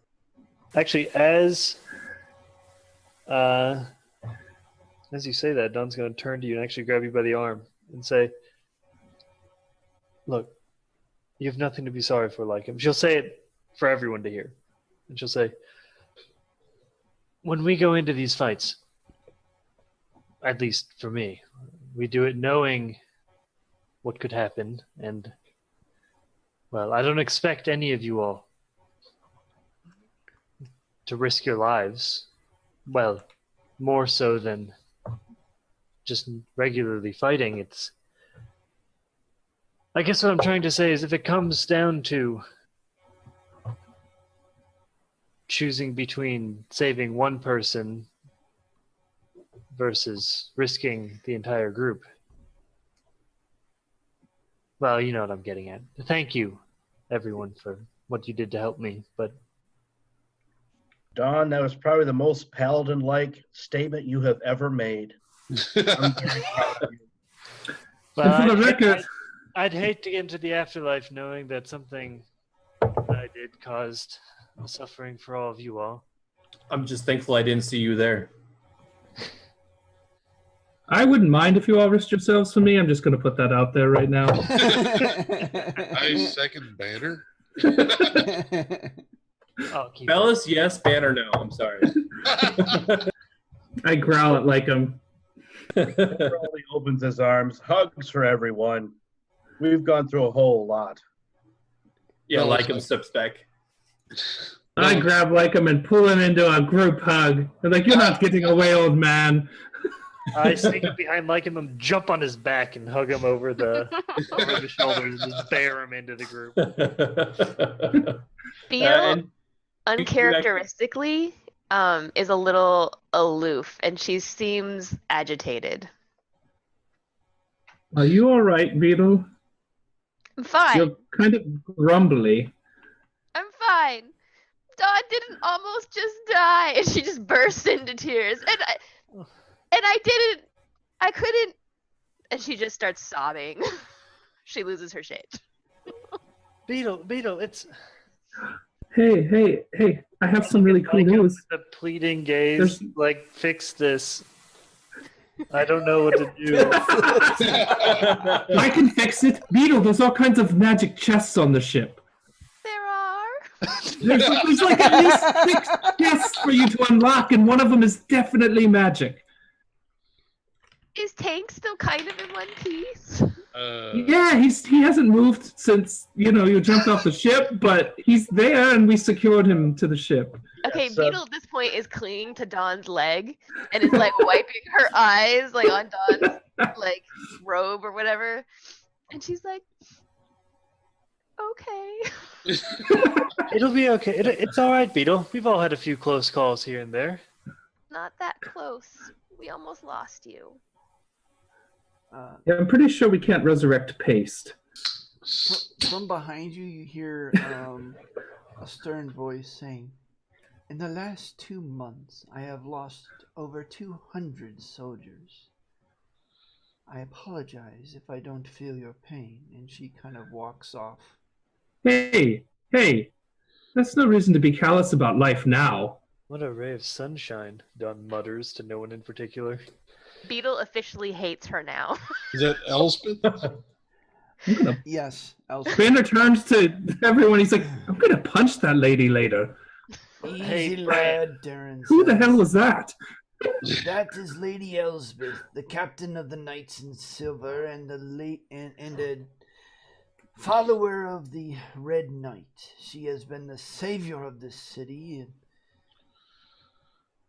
Even honestly, I believe she will be doing more weeping than us all before it's all I kind of look at all Banner and everybody. I go, "Well, my friends, she was, the person that was responsible for. Well, I'm sure that she probably feels responsible for the loss of the Lady Illustra because she was the leader of the personal guard. So she's going to have a long time trying to forgive herself for that, even though it's, probably not her fault." And Hey, We all Beetle. bear burdens in Velis, this life. How we carry them that defines who we are. Anyway, Beetle, I hold up an empty glass vial. Do you have any more of these? Because this came in really handy. Did I do that? Another 4 or 5 of them, if possible. I'm sorry. What are you talking about? It's the thing, the pink thing. It kind of looks pink like a thing? health potion. You gave it to Huh? me. You called it a fighter or something. A filter? Did I give you that in the Feywild? I don't know. Because remember, I don't remember anything from the Feywild. oh yeah, Those items. Oh, I Very well remember that. played. Very well played. I think you gave him. I think you gave her some kind of love potion. Yes! I found a filter of love in the Feywild? That was it. You actually found 2 of them. I slipped one of them into your morning tea. But anyway. I used to hate Don. Did you not know that? Done. I play along. All right. Anyway, Rock it was that incredibly useful. It augmented my already immense powers and prowess of persuasion. And Wait. Is that why that Githyanki guy was calling you my love and my darling and my sun and my moon and crap like that? oh You him? don't need to speak of how other men were speaking to Dawn like that. Oh him? Oh, He was- again. Well, Oh, How Beetle's many like, let's just say suitors do he you was- have, Don? Well, let's just say I have some jealous exes. Beetle finishes drying her eyes, blows her nose like on her own sleeve, and is just like, okay, I'm gonna go on the ship now. Hey, let's go. Ryan, can I ask Matt and Julia's characters to make insight checks since they were the ones interacting with Dawn? Sure. Sure. Close enough. I want to see if they'll Okay. Insight away. pick up on something. You know what? I have DM's advantage, and I'm gonna use it on this roll. Ooh, that's a cool idea. Wow. Well worth it. 16. I'm gonna privately roll something.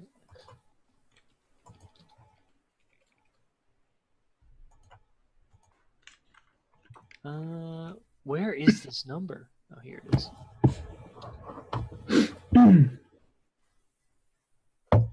Oh, Yeah. Beetle also sees her sword hooked into Banner's belt, and she's like, "I'll take that." Banner's belt. Yeah, didn't you say you put it in your belt? Beetle, you definitely notice a flicker, something behind Dawn's eyes. Something. I mean, she's happy. She's glad everyone's here, but there's, she's not being entirely forthcoming with how she's acting. But it's not like she's like holding a dagger behind her back and about to stab someone or something like that. Right. Okay. There's Playing Banner, her emotions close to the vest. Banner doesn't notice anything, I assume, right? no. Okay. As Beetle takes the sword, Banner tells her, "So, I don't know what the heck happened, but there was nothing on Marissa. Not even the mask she took off. What the heck? That's what I thought. I cut her open just to be sure, since she's like a demon or whatever, but it was just, I'm sorry, Banner, but what that's you'd just expect." It's somewhere, so some poor farmer was firing away, and this bloody corpse just kind of. I didn't hear anything you guys said as characters because my internet cut out. I assume it was discussed. Hey, I don't understand demons. I didn't know what to do. Banner, that's the way I study things. I know. I remember when you ate the bird. Beetle's gonna cast a quizzical look back at Dawn, and just kind of hold what she saw for later. Okay. And Beetle's after she sheathes her sword, she's gonna climb up the net back onto the ship, and she's gonna go immediately to Tank. I'll go. Tank, yeah, he looks a little worse for wear. As you near him, you actually hear the spark of the arcane core, and as you near him, it's like he senses that you're near, and he tries futilely to move, but his gears are grinding and stuff, and he kind of fixes you with pink eyes and makes this half mechanical, half growling hoot that sounds very plaintive and pitiful and sad. Okay. Hey, buddy, I'm sorry it took me so long to get here. And she's going to gently reach into the junk drawer in his chest, basically, and kind of ease it open and pull out a wrench and just be like, whack, whack, whack. Percussive maintenance. Yes, and I'm using my my mechanical whatever. What's this thing called again? We have so many abilities in this class. I am using combat repairs. So he's going to regain 1d6 d3 plus 3. Okay. He regains 5 hit points from 0. Yeah, and you managed to, through a couple of well-placed whacks, a gear that was totally off of its spindle, you smack it into place, and you manage to straighten up a very important and critical spring that somehow became sprung, and as you continue to make quick work, the owlbear still looking kind of rough, kind of shakily gets to its feet. He's going to take a short rest now and roll. Okay. Oh, you gonna do something, Matt? No, you go for it. Okay, this will just take a second. I pick up a pebble and flick it over at Velis and watch it ricochet off his new mage armor, and I say, "So Velis, how's that?" She waves her hand in a vaguely magical gesture. "Working out for you? Like it?"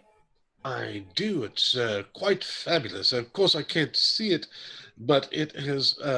I can tell you that in a couple of the fights we've been in, I've seen things that used to have probably stabbed me right in the chest, but seem to have just skirted off something. I'm going to have to learn that spell from them. I'd be Of happy to course. teach it to you, but I don't really know how I do it. Of course, as long as you're I willing did to see you cast get it Yankee on sneak me. up behind you and almost run you through from behind, though. So hopefully that had something to do with missing that strike. By the way, that weird mechanical ball thing that was here a few minutes ago, do you know what the fuck that was? The mod Oh, that's yes. Let me. You know, I might. Let me see here. Yeah, make a Arcana. Arcana check. no Yeah. idea. Some strange thing just appeared and somehow critically hit it. It apparently felt that you were very important and tried to help us. I'm not I have entirely a way certain. with strange beings. I'm not sure how I feel about that. Nice. Maybe that explains why all of you all took me in. You know, I've been trying to learn about planar stuff for Banner so that I could get him to the Feywild, but now that we've already been, well, I don't know that we've been to the Feywild. That's true. You know, you just don't remember it. You've read about this, Velis. Though again, it's one of those things that you're not very experienced with, plane hopping or anything. Well, you're more experienced than you were. But you've heard about Modrons, a race of immortals known for their zealous adherence to the principles of law and order above all else. And they basically they believe in a universe of principle and order. There are several types of Modrons. But basically, this one was, as far as you can tell, one of the lowest tier of Modron that you could probably see or get or whatever. They're fairly straightforward. They don't have a lot of intellect attached to them, and they're Yeah, that usually one was programmed for a specific task. I think that one gained a class level after that fight. In Barbarian. Well, Go back to conquer the entire plane. they come. It is a thing called a Modron, and it comes from a plane called Mechanis. Seems to have been a lower tier one, but I don't. There aren't a lot of books on them, but I do vaguely remember perusing one. But if you'd like for me to learn more, in case you decide to summon more, I could certainly try. You know, Velis, somehow that question was way more interesting to me before you answered it. But thank you. I'm glad somebody knows what's going on. Always my desire to make something interesting as boring as possible. I need to work on my performance, I guess. Oh, Banner, speaking of interesting things, I turned it Sure. down on the ground.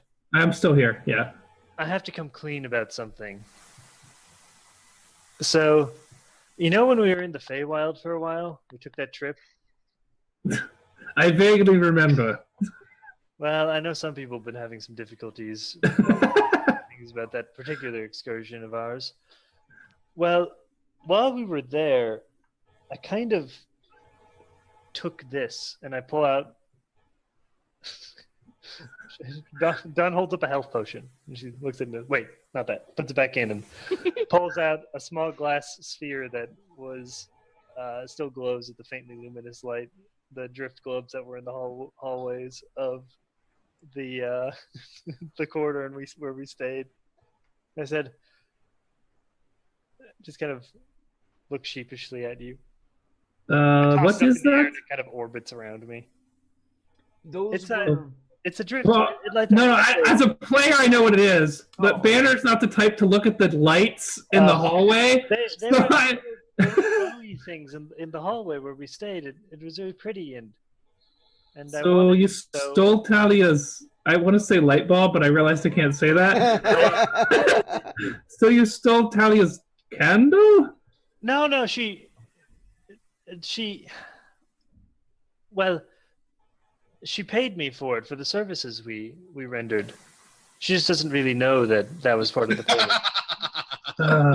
I left a note saying, well, I didn't put my name on it. I think I might have put Beetle's name on it. But Hey, I heard that. you're up on the, I'm done. You're on the deck of it. You don't remember it anyway, so it's fine. I'm sure they won't mind. Anyway, it looks so lonely. Magical items are supposed to be like used for adventure. I really, honestly, Don, I don't think they're going to miss it. Exactly. So it's fine. Please don't steal Talia's things though the next time we go there. But look, they send like a Star Elf hit team or something. Can you put in a word for me? Or I mean Beetle. Can you put in a word for her? Sure, I'll take care of it.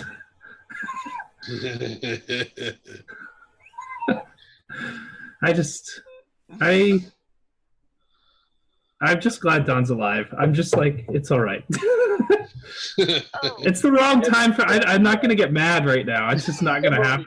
Up. Are we going to open up those treasure chests or what?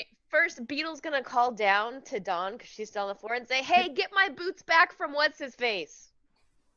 Until you see Dane like hopping on one foot, frantically pulling the boots off and throwing them at Dawn. Take them! Take them! I don't want any more elf stuff on my feet anyway. And with that, tell the angry lady to come meet us on the ship when she wants to talk about how we can save her city. I use prestidigitation to make the boots not smell like dwarf. All right. I start climbing the netting to the ship and tell Velis and Banner that we should probably meet up with everyone. Yeah, I'm going up. Do you give Beetle the After telling them that. Actually, I make Velis and Banner go first so they aren't looking up at my backside. All right. Okay. I'm like, sure. He wants to check out Velis's butt. Oh, so something happened down there. I'll go after Banner and wiggle as I'm going up the rope. All right. Emerald, are you going up too? He's already up, I think. Yeah, I already climbed up. All right. After all of our conversations, he said he was going up slowly, so we probably like passed him 2/3. Okay. So you all on the ship, you gathering in the stateroom again, or? Well, first, Beetle's gonna take the boots from Dawn and she's going to put them on Tank. Does he have feet? He does. That's like putting boots on an octopus. He has paws. He's a creature. It's true. Eh. They will resize to fit any creature. They're magical boots.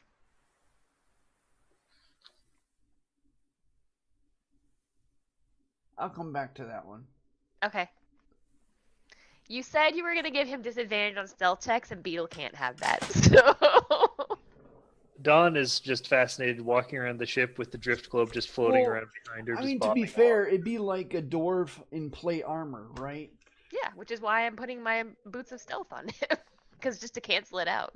It's still he's still never gonna be great at it, but now he won't be as terrible. I think we should just make him levitate and like pull him along with like a big balloon. That would be amazing. Please learn levitate so we can do that. I can levitate. So coming back to that. All right, so yeah, Beetle will leave Tank on deck to rest after giving him a kiss on his beak. And then she will head down below to start looking over stuff. She'll also ask, so did you guys get anything good off all those gifts? And Marissa, did you have any good loot? Nope, nothing.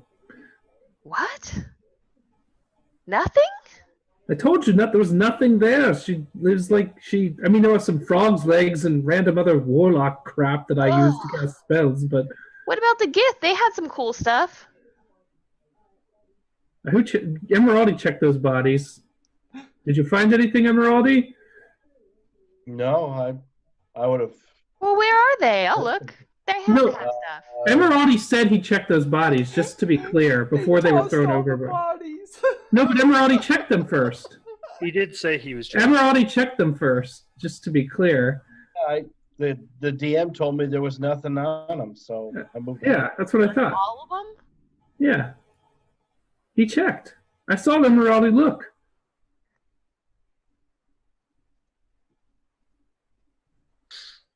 out of character, Andrew said he checked them, so I'm assuming I saw Emeraldi check them. Yeah, he checked them. They had swords and armor, and that's it. They were fighting men. Yeah. Dawn gets bored and wanders off below decks. Yeah, that's what I. All right. Beetle's So, just yeah. like, ugh, you guys, and like she just. Beetle, I'm telling you, do you want the 6 chests or not? Of course. And I'm already heading downstairs, and I called a Cog and Bert to come with me. All right. I'm gonna go with her. You find yourselves in the stateroom. You see everything that I described before, Beetle, along with a chest there. As you are all kind of gathering there, you actually are also joined by Ross in short order after a delay. Ross, Elsbeth, and Darren, as they all make their way into the area. Elsbeth kind of ducks her head a little bit as she strides into the room, and she goes, "Not bad for an airship. Not bad at all. It's almost comfortable." Is this lady a human? No, she's a high elf. She has golden hair that's pulled back into a singular braid, and a helmet that's not perpetual, I believe, but a helmet that's hooked to her belt that she keeps, as well as a two-handed sword that she also carries. Being impatient, Beetle's going to use a spell slot to cast Detect Magic to see if she sees any magical auras anywhere in the room. Can I stop her from doing that since I saw Ross do it? I'm casting it as a spell, not as a ritual, so I just do it. Actually, as Ross comes in, he would have told you that he looked around and didn't see any magic here. Okay. Okay, so Beetle is then going to inspect the chest for traps. All right, make a perception check.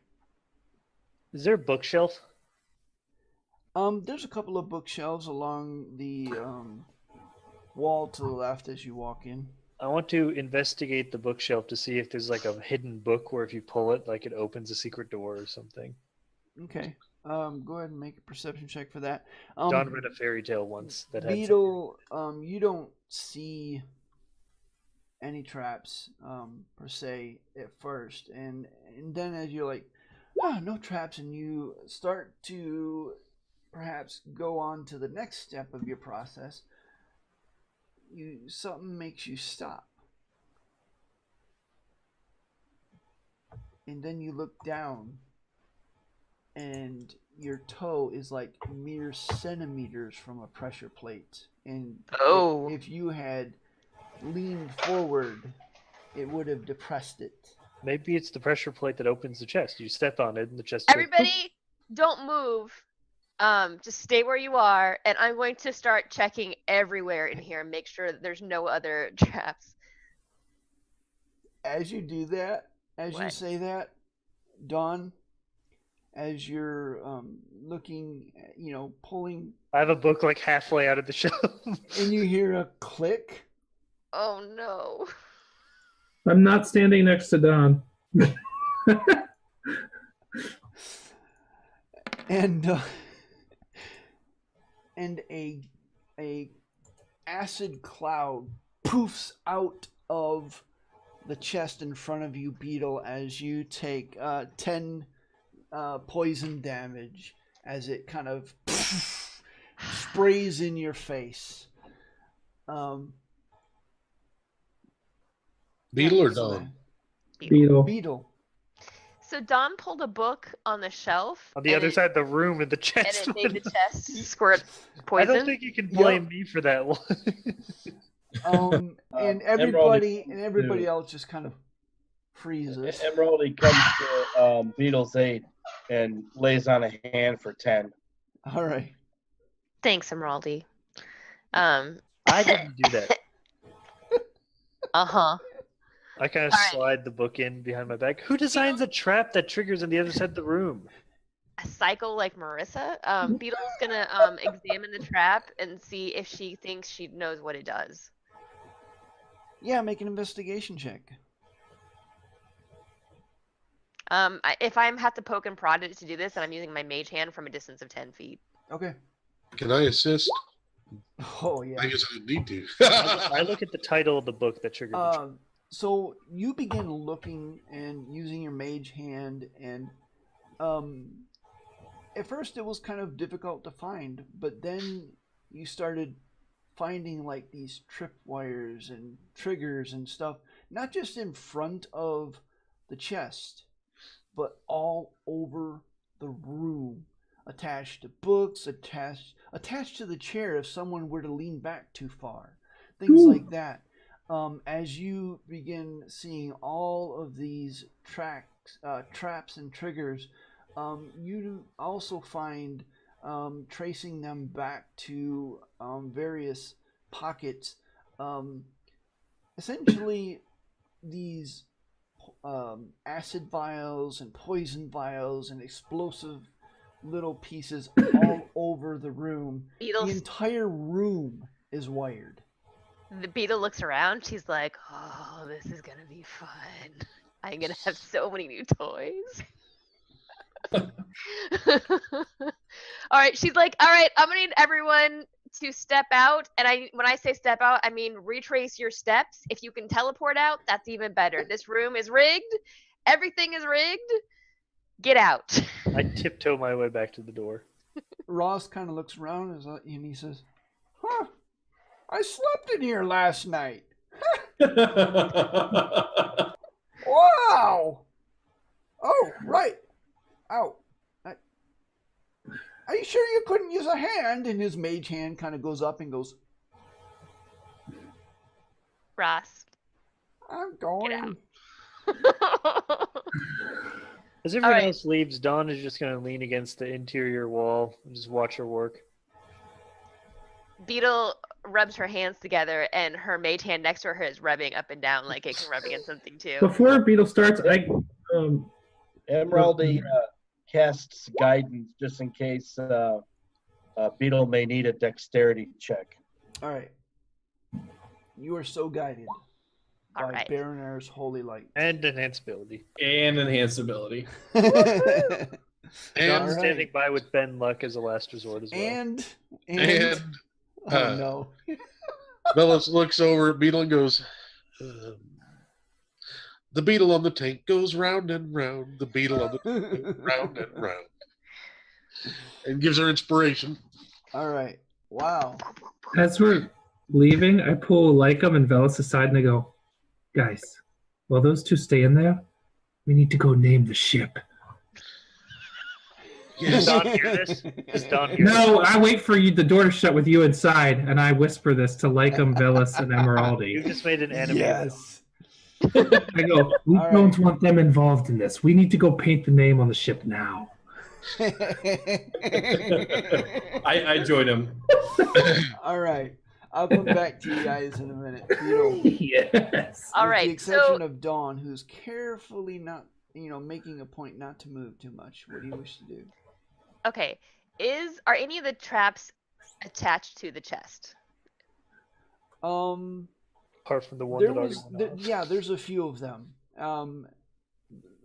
The rest of the traps just seem to be attached to just odd, disparate things. Okay. Are any of them explosives? Because I want to go for those first. Yeah, there's two of them that are explosive, but make just a unmodified, or actually just make an intelligence check. Okay. Just a general ability check. Do I think this room is like? Oh well. I mean, Okay. Julia thinks this room is probably a decoy, but Beetle thinks this room is fun. I mean, you're a pretty experienced person. I will, for the sake of the argument of your experience, I will give you advantage of it because, Okay. Basically, the way these traps are wired up, you quickly begin to see that these are not necessarily, how do you explain it? If she got into a fight in this room, you realize that the trigger and the trap are typically in disparate positions to where she could trigger a trap. Oh, I see. It's more of an offensive measure than a defensive measure. Right. Okay. Well, I'm gonna go for the explosives first because I don't want. I mean, explosions on a ship that flies are bad. So. All right. So there's 3 types of traps. There's explosive, there's acid, and there's poison. Okay. Which essentially has the same kind of damage, I think. But anyway. Okay. What I'll do is let's do 3 checks. Okay, and I am using my mage hand for this from a distance of 10 feet. Yes. So go ahead and make the first one for explosives to see if Okay, you and manage these to are disarm this is it. traps, so it's +10. So you want 3? Yeah, 3 different checks. You have all your bonuses to those too, right? Yeah, I'm gonna use my guidance on the first one. It's a 22. You have Okay. advantage because of. Oh, I have advantage? Yeah, because of enhanceability. Oh, never mind. Yeah. How long All does the that bumps. last? 1 hour. I am Wow. the bomb squad. Yeah. So is yeah, you're fine. You actually managed to snip wires and drive in little levers to keep plates from depressing, and you actually go over to Dawn and kind of gently and carefully move her aside as she was leaning against where right next to where a particular lever was, and you're like smiling at her, and then you neutralize the lever, excuse me, and you're just like a blur of motion all over the room. You're like all over the place as you disarm traps. Do I roll well enough to salvage any of these components? You don't have to tell me what they are right now, but eventually I will want to loot the traps if I can.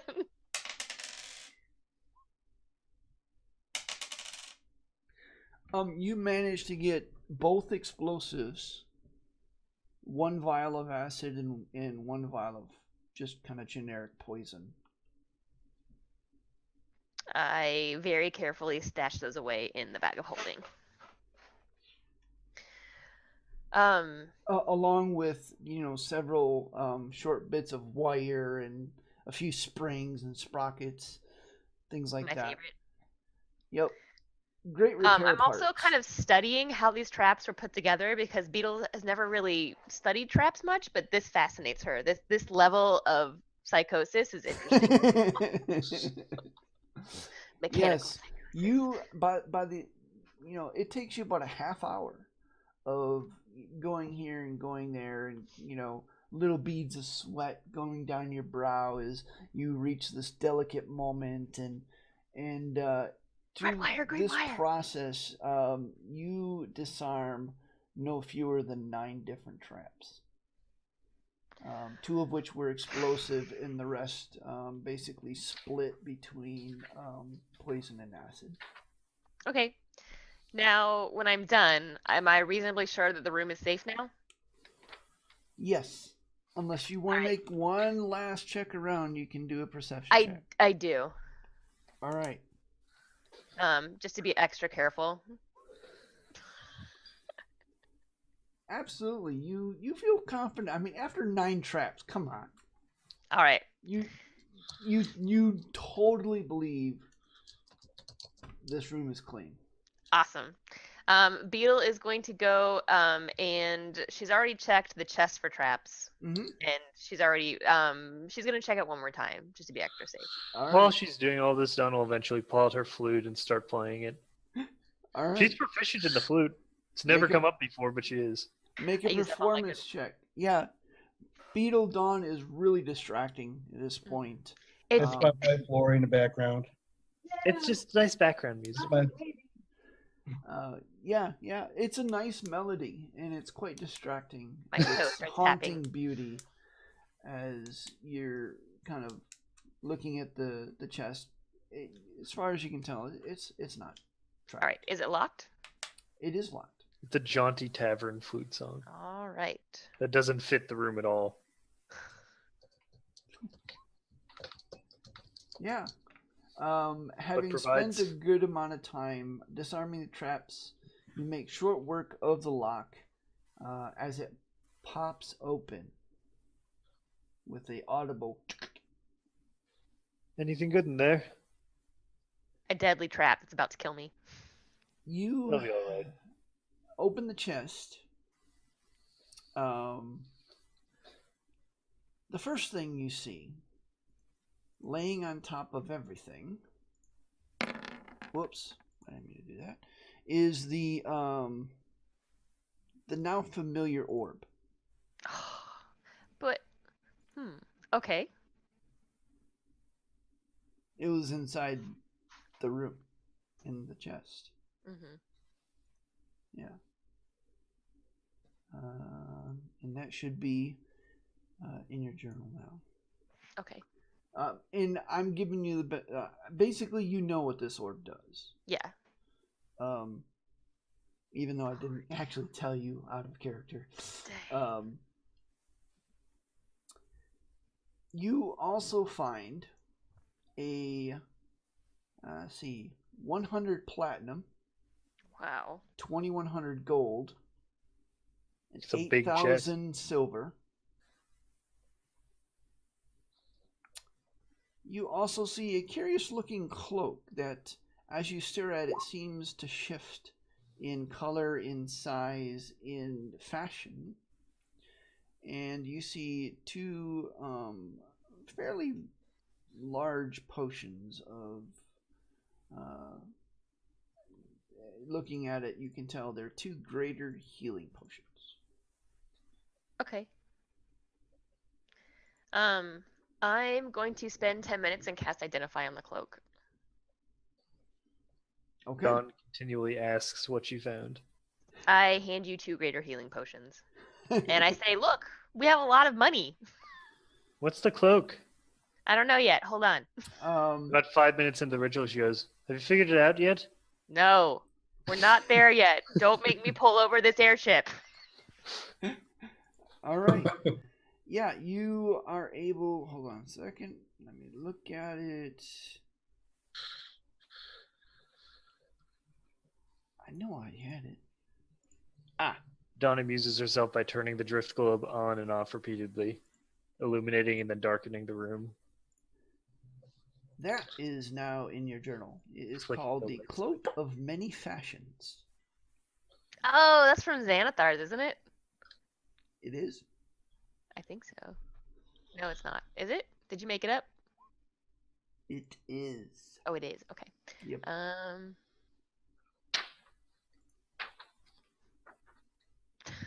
I have Xanathar's in front of me, so Beetle starts laughing maniacally and she puts on the cloak. All right.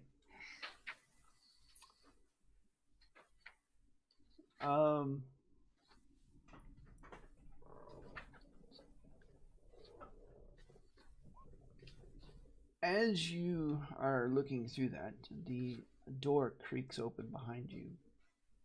I immediately whirl around and draw my dagger because I'm real jumpy. And as you do so, Elsbeth kind of fixes you with an imperious stare and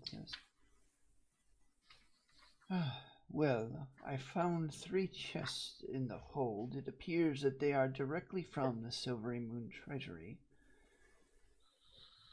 I have already had Ross appropriate those for our use. We will need it for the rebuilding of the city. She pauses a moment and make an insight check. Okay. Beetle's sort of regarding her dispassionately. Like, Beetle respects her but does not like her. For a moment, you get this kind of, her facade cracks and you see a flash of deep sorrow and heartbrokenness before her expression firms up again, and she goes, yes, well, your help has been invaluable. Freeing Taryn is, well, thank you. And I don't say that often. I love this city. I'm sorry I wasn't here sooner. As do I. In case you had any doubt. Nope. We'll save it yet. Well, I hope you're right. She gives you this smile, and you can tell that the smile never reaches her eyes. Yeah. She says, I am very tired. Don't let us keep you. Right. My apologies. And she turns on her heels and walks out the door. Okay. Beetle looks at Dawn, and she kind of looks and realizes we're alone now, and so she looks up at you and she says, "So, what was that when the boys first caught up with us?" You know something? She really annoys me. I gesture out the door as Elizabeth just walked out. Me too, but don't change the subject. What's What? going on with you? Are you okay? I mean, we've been through a Beetle, lot. I fell several hundred feet yesterday. Yeah, it was. Just a little it was shaken up. I'll be No, I alright get in a that. couple days. But you're off a little bit. Are you sure you're all right? Look who's talking. My best friend almost died in front of me, and I couldn't do a damn thing to stop it. It was the most horrifying thing ever. It all worked out. We're both here. Thank the gods for Velis. Thank the gods for all of us.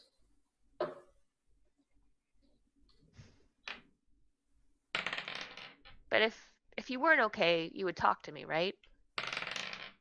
Yeah, of course. Do I believe Dawn? I'm an insight Roll an checker. insight check.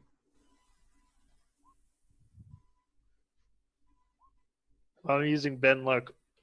Oh. No, it's not enough. Dawn breaks your gaze a little soon, shifts her eyes to the side. Beetle looks hurt, but she doesn't press the subject anymore. Meanwhile, Banner, Emeraldi, and Ly'kam with an exuberant Darren in tow with a bucket of whitewash in his hand and a paint brush. Darren looks at you all and goes, "Right, boy, what are we naming this thing after all?" Mid-conversation, Lycam looks over to Emeraldi. You are right! Baronar's Bosom. I love that name. You're muted, Matt. I will murder all of you while you sleep. As Matt, you're muted. As Beetle and I leave the room before we switch over, Don's gonna just tap her on the shoulder and just say, "Just thanks, Beetle. Really, for yesterday. What you did was very brave." Squeezes her shoulder. All right. And walks out. And Velis, sorry. What I didn't was mean to saying forget you. I was trying to tell Lycam, I was like, do you want Beetle and Dawn to actually ride the ship? I'm always going to fly around it, so it's up to them. I was thinking, and I may be a little biased here, but this has nothing to do with wolves, but we are in Silverymoon. So maybe something to honor the city. What about Silver Lining? I think I kind of like that. It's sweet. I think I look at her. I look at Emeraldi, and who's got the bucket of whitewash? Darren. I look at Darren. I go, Silver Lining. Why, anytime someone sees this ship, then they'll know that nothing but good can happen. Ly'kam looks really proud of himself for coming up with something like good with words, and then like Velis is actually happy with it. He's like, all right. I like that. Velis, do you think you could maybe change that paint color to actual silver? I can continuously do that until we can find some silver paint. Right. But that's Someone good, strap a Ly'kam. rope around me. I What you need to did get to to the the wagon. back. Yes, I can do that. Darren, do you know how to spell silver in lining?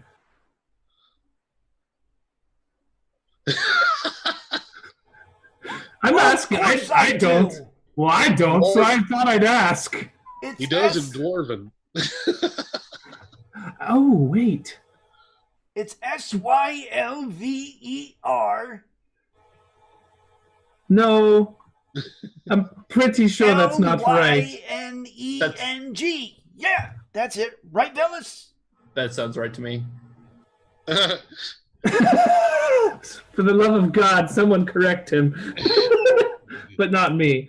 Darren, how about this is kind of one of those tasks a pupil should undertake. I'll take the paintbrush and the paint from. I'll take care of this, and you can watch the other whippersnappers. And That's all right. I wanted to get another ale anyway. Here you go, boy. And he shoves it into your arms. Has Don do I walked get up- paint on me? Oh, yeah. It splashes all over the front of your plate armor. You guys were in there for like at least a while, though, I think, Yeah, right? you were Doing in there traps. about a half hour. Now, how do we get this paint on the side of the ship? I start playing my. Oh, A rope. I'll dangle you over the side. I'll just hold you up nice and tight. You just swing over there and start painting away. What could go wrong? Sure. Come on, boy. Let's go. And he starts industriously looking for some rope. Meanwhile, what are you guys doing? I just want to say to like, Starting to sweat. I'm sorry, what was that, Emeraldi? Emeraldi's starting to sweat with the prospect of being held over in a high spot, which is just a rope. He's thinking he's going to be challenging his Emeraldi. Velis, That- yes? that idea does have merit, but I think it might be safer if I were to just give Emeraldi the ability to fly so that he can. That might not be any safer. You want me to fly? You can do that? Oh, yeah. I want to fly. Pull my cittern around, and I'm like, well, I can only make one of you fly. Oh. And You better Like, spell it right, Emeraldi. Emeraldi's really starting to sweat. He doesn't like his feet leaving the ground. Velis, maybe you should do this. I mean, you are a writer of sorts. I really need to play this to make someone. Well, I guess I could do it. You could, Yes, I could just get the spell started and then stop playing as long as I maintain concentration. But I think you only play it like the little tune and it happens, right? yeah. Yeah, so you could do that. You could cast it on yourself. So, well, I thought that Emeraldi. Go ahead, Emeraldi. Emeraldi's just kind of like tunnel visioning and really sweating, and you can't really quite tell, but he's not quite moving closer to you. You have no idea, out of character, how bad this is making Velis want to go. Fly, Emeraldi, fly, my little. Emeraldi is. You might hear a little bit of metal clattering. Just you don't want to admit it, but it's actually starting to happen. Emeraldi, I could change it to a giant eagle, and you could dangle from my claws. There's more. There's a lot more clattering now. I'm thinking of the Tin Man in Wizard of Oz getting scared. Emeraldi boy, what's going on with you? Didn't cinch your armor tight enough or what? Emeraldi's just not really saying much. He's kind of speaking in gibberish. How does I look at Ly'kam and I look at Banner. I go, should he fly anyway? we Well- probably shouldn't do that to his poor little heart. I would normally agree, but I don't. We're going to end up with. I don't think any paint will get on the boat if we do that. All right. I just wish there was some way that I could paint the words so that it could be read in any language. That's the one thing. Maybe someday we'll run into some magic that will allow us to do that. But for now, common. Yeah. Emeraldi kind of thinks, oh, I think I hear Don calling me, and Emeraldi kind of starts to back off and leave the bucket and the paintbrush on the and the next thing you know, you see a lone bucket standing on the deck, and that's it. Emeraldi his head is quickly disappearing below decks. Well then, I guess that leaves it. You want me to do it? Well, I guess it's me then.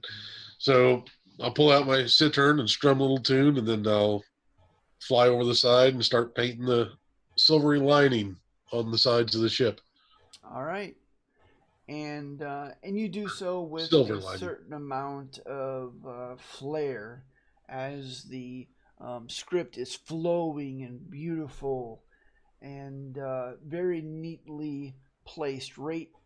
Just perfectly centered below the windows of the aft cabin. And as you do so, you look up and through the window to see Beetle's gleeful face as she's looking down into the chest that she just finally opened. And that's where we're going to end tonight's session. Well, that concludes this episode of our Forgotten Realms D&D campaign. If you have enjoyed this or the other videos, please remember to hit the like button for this video. Subscribe to this channel if you'd like to see more. And as always, you're welcome to join us on our Twitch channel. We stream usually every other Saturday. Our link to that is down below in the description of this video, along with you should be able to see the schedule there at the Twitch channel. Until next time, have a great day.